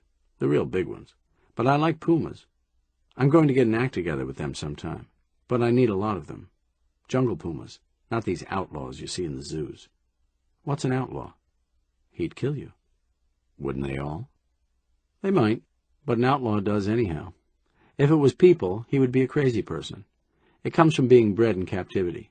These cats you see, they look like cats, but they're really cat lunatics. How can you tell it's a jungle cat? I catch 'em in a jungle. You mean you catch them alive? Sure. They're no good to me dead. Holy smoke, how do you do that? Well, first I get on a boat and I go down to Nicaragua. All the really fine pumas come from Nicaragua. These California Mexican things are just scrubs compared to them. Then I hire me some Indian boys and go up in the mountains. Then I catch my pumas. Then I bring them back. But this time I stay down there with them a while to train them. Goat meat is cheaper there than horse meat is here. You sound like you're all ready to start. I am. She squirted a little wine in her mouth and gave me a long look. They give it to you in a bottle with a long, thin spout on it, and you squirt it in your mouth with the spout. That's to cool it. She did that 2 or 3 times, and every time she did it, she would look at me. I am if you are. What the hell? You think I'm going with you to catch them goddamn things? Frank, I brought quite a lot of money with me. Let's let Goebel keep those bughouse cats for their board, sell your car for whatever we can get, and hunt cats. You're on. You mean you will? When do we start? There's a freight boat out of here tomorrow, and it puts in at Balboa. We'll wire Goebel from there, and we can leave your car with the hotel here. They'll sell it and send us whatever they get. That's one thing about a Mexican. He's slow, but he's honest. Gee, I'm glad. Me too. I'm so sick of hot dogs and beer and apple pie with cheese on the side, I could heave it all in the river. You'll love it, Frank. We'll get a place up in the mountains where it's cool, and then, after I get my act ready, we can go all over the world with it, go as we please, do as we please, and have plenty of money to spend. Have you got a little bit of gypsy in you? Gypsy? I had rings in my ears when I was born. I didn't sleep so good that night. When it was beginning to get light, I opened my eyes wide awake. It came to me then that Nicaragua wouldn't be quite far enough. Chapter 14. When she got off the train, she had on a black dress that made her look tall. and a black hat and black shoes and stockings, and didn't act like herself while the guy was loading the trunk in the car. We started out, and neither one of us had much to say for a few miles. "Why didn't you let me know she died?" "I didn't want to bother you with it. Anyhow, I had a lot to do." "I feel plenty bad now, Cora." "Why?" "I took a trip while you were away. I went up to Frisco." "Why do you feel bad about that?" "I don't know. You back there in Iowa, your mother dying and all, and me up in Frisco having a good time. I don't know why you should feel bad. I'm glad you went. If I had thought about it, I'd have told you to before I left. We lost some business. I closed down." "It's all right. We'll get it back." "I felt kind of restless after you left." "Well, my goodness, I don't mind." "I guess you had a bad time of it, hey?" "It wasn't very pleasant, but anyhow, it's over." "I'll shoot a drink in you when we get home. I got some nice stuff out there I brought back to you." "I don't want any." "It'll pick you up." "I'm not drinking anymore." "No?" "I'll tell you about it. It's a long story." "You sound like plenty happened out there." "No, nothing happened, only the funeral. But I've got a lot to tell you. I think we're going to have a better time of it from now on." "Well, for God's sake, what is it?" "Not now. Did you see your family?" "What for?" "Well, anyway, did you have a good time?" "Fair. Good as I could have alone." "I bet it was a swell time. But I'm glad you said it." When we got out there, a car was parked in front, and a guy was sitting in it. He got a silly kind of grin on his face and climbed out. It was Kennedy, the guy in Katz's office. "You remember me?" "Sure I remember you. Come on in." We took him inside, and she gave me a pull into the kitchen. "This is bad, Frank." "What do you mean bad?" "I don't know, but I can feel it." "Better let me talk to him." I went back with him, and she brought us some beer and left us, and pretty soon I got down to cases. "You still with Katz?" "No, I left him. We had a little argument, and I walked out." "What are you doing now?" "Not a thing. Fact of the matter, that's what I came out to see you about. I was out a couple of times before, but there was nobody home. This time, though, I heard you were back, so I stuck around. Anything I can do, just say the word. I was wondering if you could let me have a little money." "Anything you want. Of course, I don't keep much around, but if $50 or $60 will help, I'll be glad to let you have it." "I was hoping you could make it more." He still had this grin on his face, and I figured it was time to quit the feinting and jabbing and find out what he meant. "Come on, Kennedy, what is it?" "I'll tell you how it is. I left Katz. And that paper, the one I wrote up for Mrs. Papadakis, was still in the files, see? And on account of being a friend of yours and all that, I knew you wouldn't want nothing like that laying around. So I took it. I thought maybe you would like to get it back." "You mean that hop dream she called a confession?" "That's it.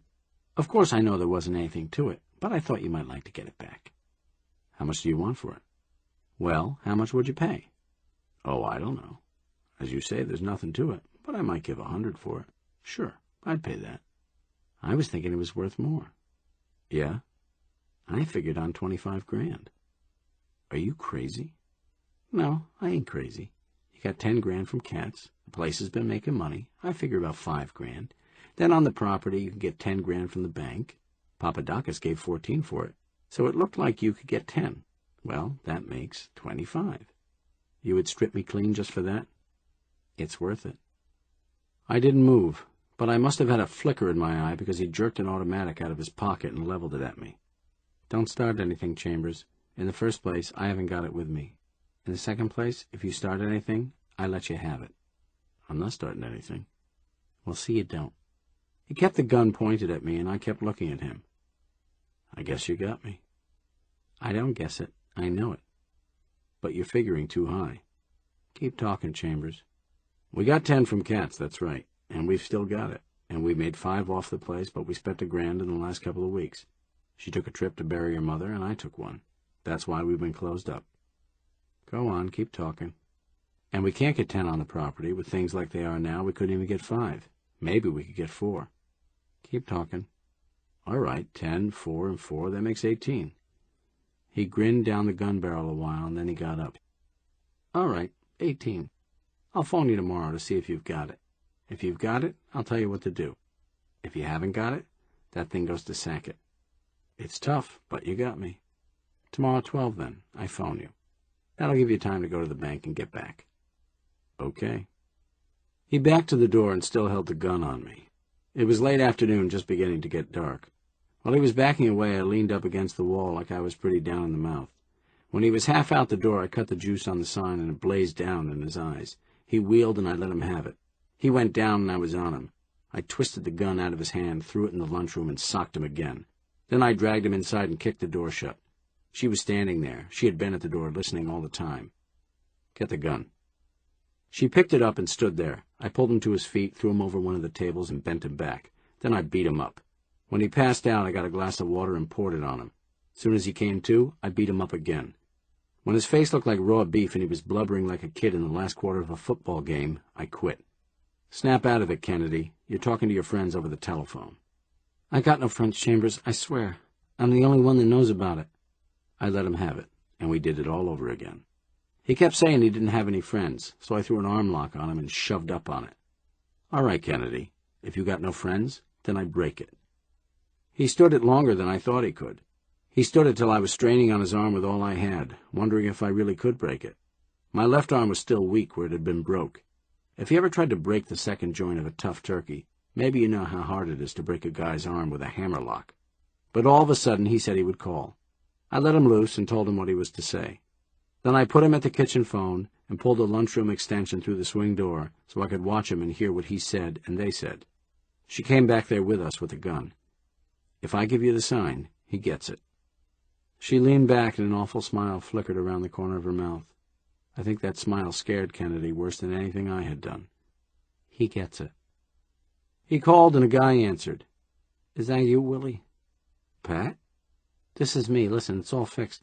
How soon can you get out here with it? Tomorrow, like we said. Can't you make it tonight? How can I get in a safe deposit box when the bank is closed? All right, then do like I tell you. Get it, first thing in the morning, and come out here with it. I'm out to his place. His place? Listen, get this, Willie. He knows we got him, see, but he's afraid if she finds out he's got to pay all that dough, she won't let him, you get it? If he leaves, she knows something is up, and maybe she takes a notion to go with him.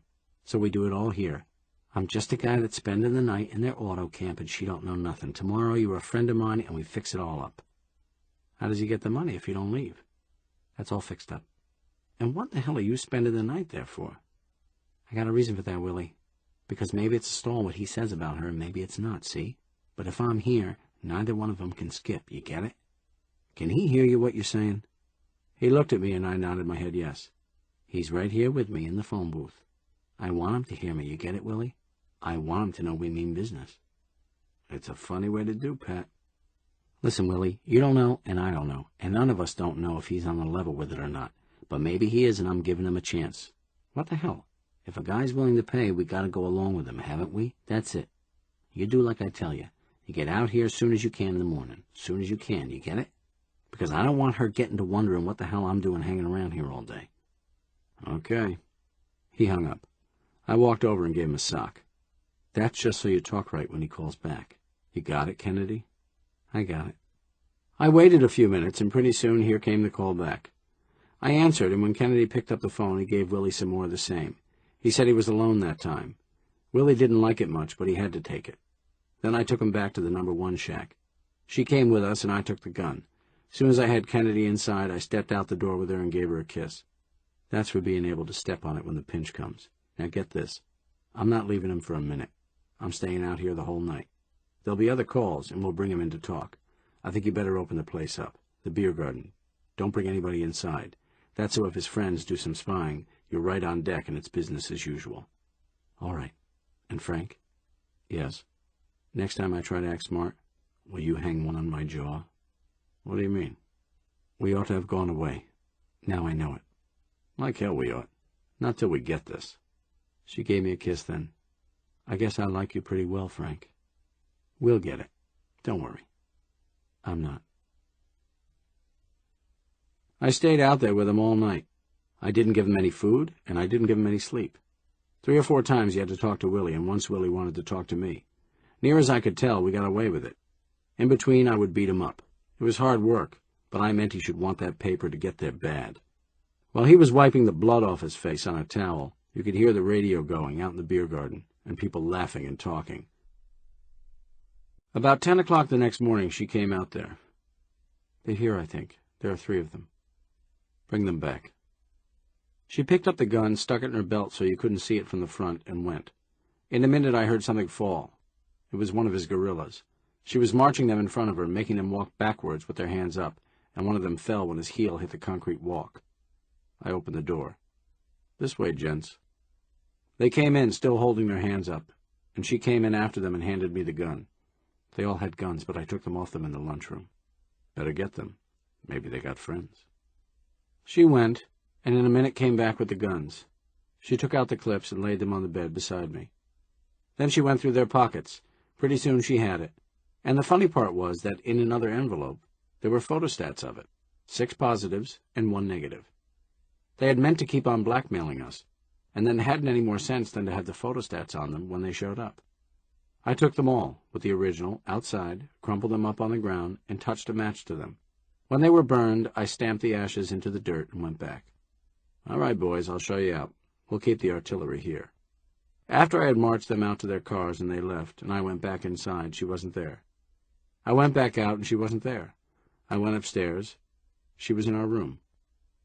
Well, we did it, didn't we? That's the last of it, photostats and all. It's been worrying me, too. She didn't say anything, and her eyes looked funny. What's the matter, Cora? So that's the last of it, is it? Photostats and all. It isn't the last of me, though. I've got 1,000,000 photostats of it, just as good as they were. Jimmy Durante. I've got 1,000,000 of them. Am I mortified? She burst out laughing and flopped down on the bed. All right. If you're sucker enough to put your neck in the noose, just to get me, you've got 1,000,000 of them. You sure have. 1,000,000 of them. Oh, no, that's the beautiful part. I don't have to put my neck in the noose at all. Didn't Mr. Katz tell you? Once they just made it manslaughter, they can't do any more to me. It's in the Constitution or something. Oh, no, Mr. Frank Chambers, it don't cost me a thing to make you dance on air. And that's what you're going to do. Dance, dance, dance. What ails you, anyhow? Don't you know? Your friend was out last night. She didn't know about me, and she spent the night here. What friend? The one you went to Mexico with. She told me all about it. We're good friends now. She thought we better be good friends. After she found out who I was, she thought I might kill her. I haven't been to Mexico for a year. Oh, yes, you have. She went out and I heard her go in my room. When she came back, she had a kitten with her, but a kitten that was bigger than a cat. It was gray with spots on it. She put it on the table in front of me, and it began to meow. The puma had little ones while you were gone, and she brought you one to remember her by. She leaned back against the wall and began to laugh again, a wild, crazy laugh. And the cat came back. It stepped on the fuse box and got killed, but here it is, back. Ain't that funny, how unlucky cats are for you? Chapter 15. She cracked up, then, and cried, and after she got quiet, she went downstairs. I was down there right after her. She was tearing the top flaps off a big carton. Just making a nest for our little pet, dearie. Nice of you. What did you think I was doing? I didn't. Don't worry. When the time comes to call up Mr. Sackett, I'll let you know. Just take it easy. You'll need all your strength. She lined it with excelsior, and on top of that put some woolen cloths. She took it upstairs and put the puma in it. It meowed a while, then went to sleep. I went downstairs to fix myself a Coke. I hadn't any more than squirted the ammonia in it than she was at the door. Just taking something to keep my strength up, dearie. Nice of you. What did you think I was doing? I didn't. Don't worry. When I get ready to skip, I'll let you know. Just take it easy. You may need all your strength. She gave me a funny look and went upstairs. It kept up all day, me following her around for fear she'd call up Sackett, her following me around for fear I'd skip. We never opened the place up at all. In between the tiptoeing around, we would sit upstairs in the room. We didn't look at each other. We looked at the puma. It would meow, and she would go down to get it some milk. I would go with her. After it lapped up the milk, it would go to sleep. It was too young to play much. Most of the time, it meowed or slept. That night, we lay side by side, not saying a word. I must have slept because I had those dreams. Then all of a sudden I woke up, and before I was even really awake, I was running downstairs. What had waked me was the sound of that telephone dial. She was at the extension in the lunchroom, all dressed, with her hat on and a packed hat box on the floor beside her. I grabbed the receiver and slammed it on the hook. I took her by the shoulders, jerked her through the swing door, and shoved her upstairs. Get up there, or you'll what? The telephone rang, and I answered it. Here's your party, go ahead. Yellow cab. Oh, I called you a yellow cab, but I've changed my mind, I won't need you. Okay. When I got upstairs, she was taking off her clothes. When we got back in bed, we lay there a long time again without saying a word. Then she started up. Or you'll what? What's it to you? Sock you in the jaw, maybe. Maybe something else. Something else, wasn't it? What are you getting at now? Frank, I know what you've been doing. You've been lying there, trying to think of a way to kill me. I've been asleep. Don't lie to me, Frank, because I'm not going to lie to you, and I've got something to say to you. I thought that over a long time, because that was just what I had been doing, lying there beside her, just straining to think of a way I could kill her. All right, then. I was. I knew it. Were you any better? Weren't you going to hand me over to Sackett? Wasn't that the same thing? Yes. Then we're even. Even again. Right back where we started. Not quite. Oh, yes, we are. I cracked up a little then myself and put my head on her shoulder. That's just where we are. We can kid ourselves all we want to and laugh about the money and whoop about what a swell guy the devil is to be in bed with, but that's just where we are. I was going off with that woman, Cora. We were going to Nicaragua to catch Katz. And why I didn't go away? I knew I had to come back. We're chained to each other, Cora. We thought we were on top of a mountain. That wasn't it. It's on top of us. And that's where it's been ever since that night. Is that the only reason you came back? No. It's you and me. There's nobody else. I love you, Cora. But love, when you get fear in it, it's not love anymore. It's hate. So you hate me? I don't know. But we're telling the truth for once in our life. That's part of it. You got to know it. And what I was lying here thinking, that's the reason. Now you know it. I told you I had something to tell you, Frank. I'm going to have a baby. What? I suspicioned it before I went away, and right after my mother died, I was sure.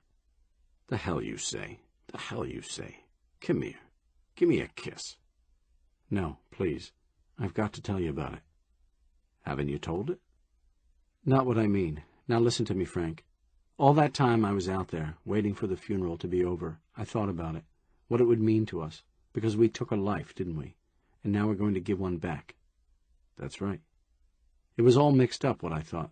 But now, after what happened with that woman, it's not mixed up anymore. I couldn't call up Sackett, Frank. I couldn't call him up because I couldn't have this baby, and then have it find out I let its father hang for murder. You were going to see Sackett? No, I wasn't. I was going away. Was that the only reason you weren't going to see Sackett? She took a long time before she answered that. No. I love you, Frank. I think you know that. But maybe, if it hadn't been for this, I would have gone to see him. Just because I love you. She didn't mean anything to me, Cora. I told you why I did it. I was running away. I know that. I knew it all along. I knew why you wanted to take me away. And what I said about you being a bum, I didn't believe that. I believed it, but it wasn't why you wanted to go. You being a bum, I love you for it. And I hated her for the way she turned on you just for not telling her about something that wasn't any of her business. And yet I wanted to ruin you for it. Well? I'm trying to say it, Frank. This is what I'm trying to say. I wanted to ruin you, and yet I couldn't go see Sackett. It wasn't because you kept watching me. I could have run out of the house and got to him. It was because, like I told you. Well, then I'm rid of the devil, Frank. I know I'll never call up Sackett because I had my chance, and I had my reason, and I didn't do it. So the devil has left me. But has he left you? If he's left you, then what more have I got to do with him? We wouldn't be sure. We could never be sure unless you had your chance, the same chance I had. I tell you, he's gone.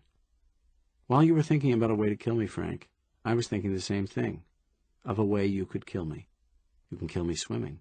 We'll go way out, the way we did last time. And if you don't want me to come back, you don't have to let me. Nobody will ever know. It'll just be one of those things that happen at the beach. Tomorrow morning we'll go. Tomorrow morning, what we do is get married. We can get married if you want, but before we come back, we go swimming. The hell with swimming? Come on with that kiss. Tomorrow night, if I come back, there'll be kisses. Lovely ones, Frank. Not drunken kisses. Kisses with dreams in them. Kisses that come from life, not death. It's a date. We got married at the city hall, and then we went to the beach. She looked so pretty I just wanted to play in the sand with her, but she had this little smile on her face, and after a while she got up and went down to the surf. I'm going out. She went ahead, and I swam after her. She kept on going and went a lot further out than she had before. Then she stopped, and I caught up with her. She swung up beside me and took hold of my hand, and we looked at each other. She knew then that the devil was gone, that I loved her. Did I ever tell you why I like my feet to the swells? No. It's so they'll lift them. A big one raised us up, and she put her hand to her breasts to show how it lifted them. I love it. Are they big, Frank? I'll tell you tonight. They feel big. I didn't tell you about that. It's not only knowing you're going to make another life. It's what it does to you. My breasts feel so big, and I want you to kiss them. Pretty soon my belly is going to get big, and I'll love that. And I want everybody to see it. It's life. I can feel it in me. It's a new life for us both, Frank. We started back, and on the way in I swam down. I went down 9 feet. I could tell it was 9 feet by the pressure. Most of these pools are 9 feet, and it was that deep. I whipped my legs together and shot down further.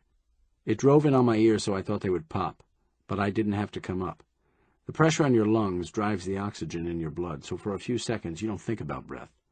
I looked at the green water, and with my ears ringing and that weight on my back and chest, it seemed to me that all the devilment and meanness and shiftlessness and no-account stuff in my life had been pressed out and washed off, and I was all ready to start out with her again clean, and do like she said, have a new life. When I came up, she was coughing. Just one of those sick spells, like you have. Are you all right? I think so. It comes over you, and then it goes. Did you swallow any water? No. We went a little way, and then she stopped. Frank, I feel funny inside. Here, hold on to me. Oh, Frank, maybe I strained myself just then, trying to keep my head up so I wouldn't gulp down the salt water. Take it easy. Wouldn't that be awful? I've heard of women that had a miscarriage from straining theirself. Take it easy. Lie right out in the water. Don't try to swim. I'll tow you in. Hadn't you better call a guard? Christ, no. That egg will want to pump your legs up and down. Just lay there now. I'll get you in quicker than he can. She lay there, and I towed her by the shoulder strap of her bathing suit. I began to give out. I could have told her a mile, but I kept thinking I had to get her to a hospital, and I hurried. When you hurry in the water, you're sunk. I got bottom, though, after a while, and I took her in my arms and rushed her through the surf.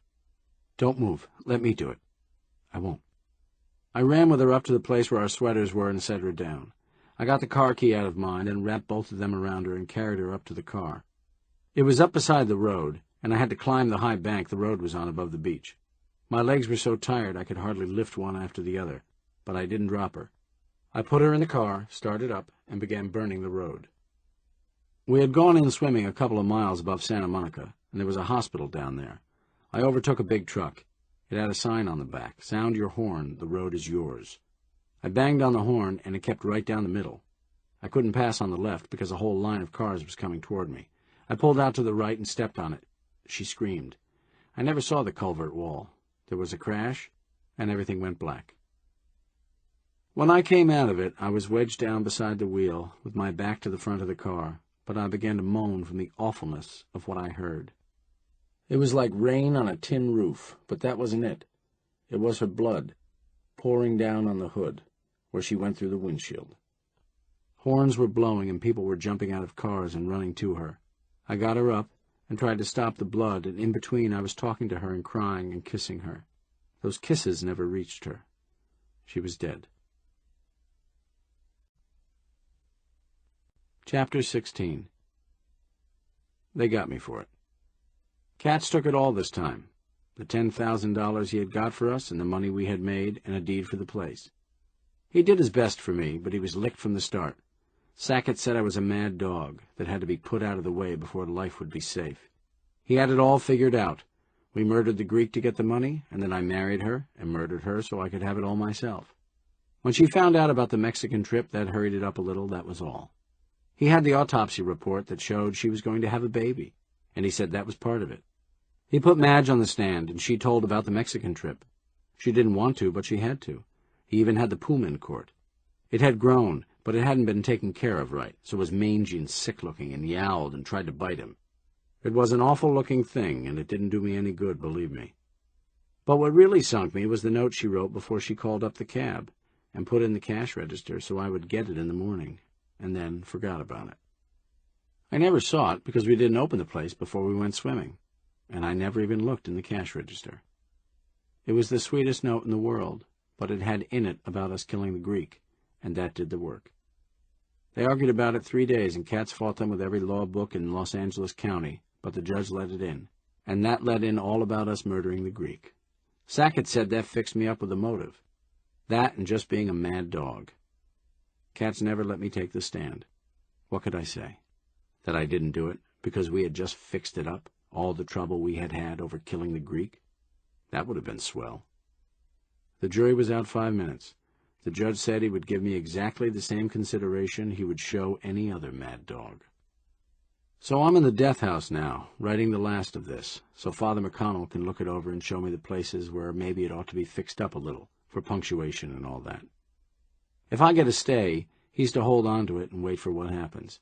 If I get a commutation, then he's to burn it, and they'll never know whether there really was any murder or not, from anything I tell them.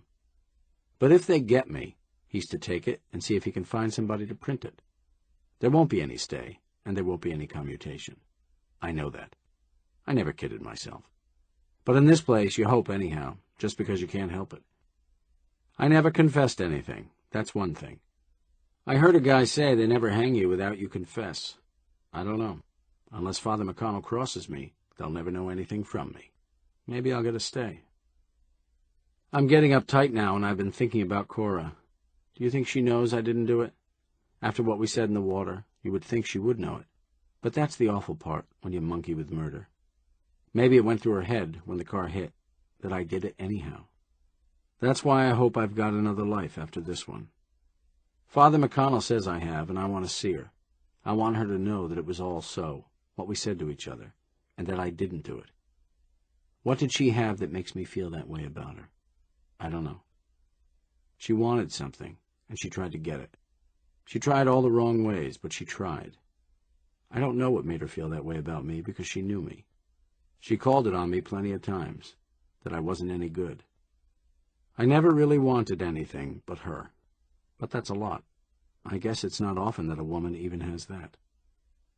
There's a guy in number 7 that murdered his brother and says he didn't really do it. His subconscious did it.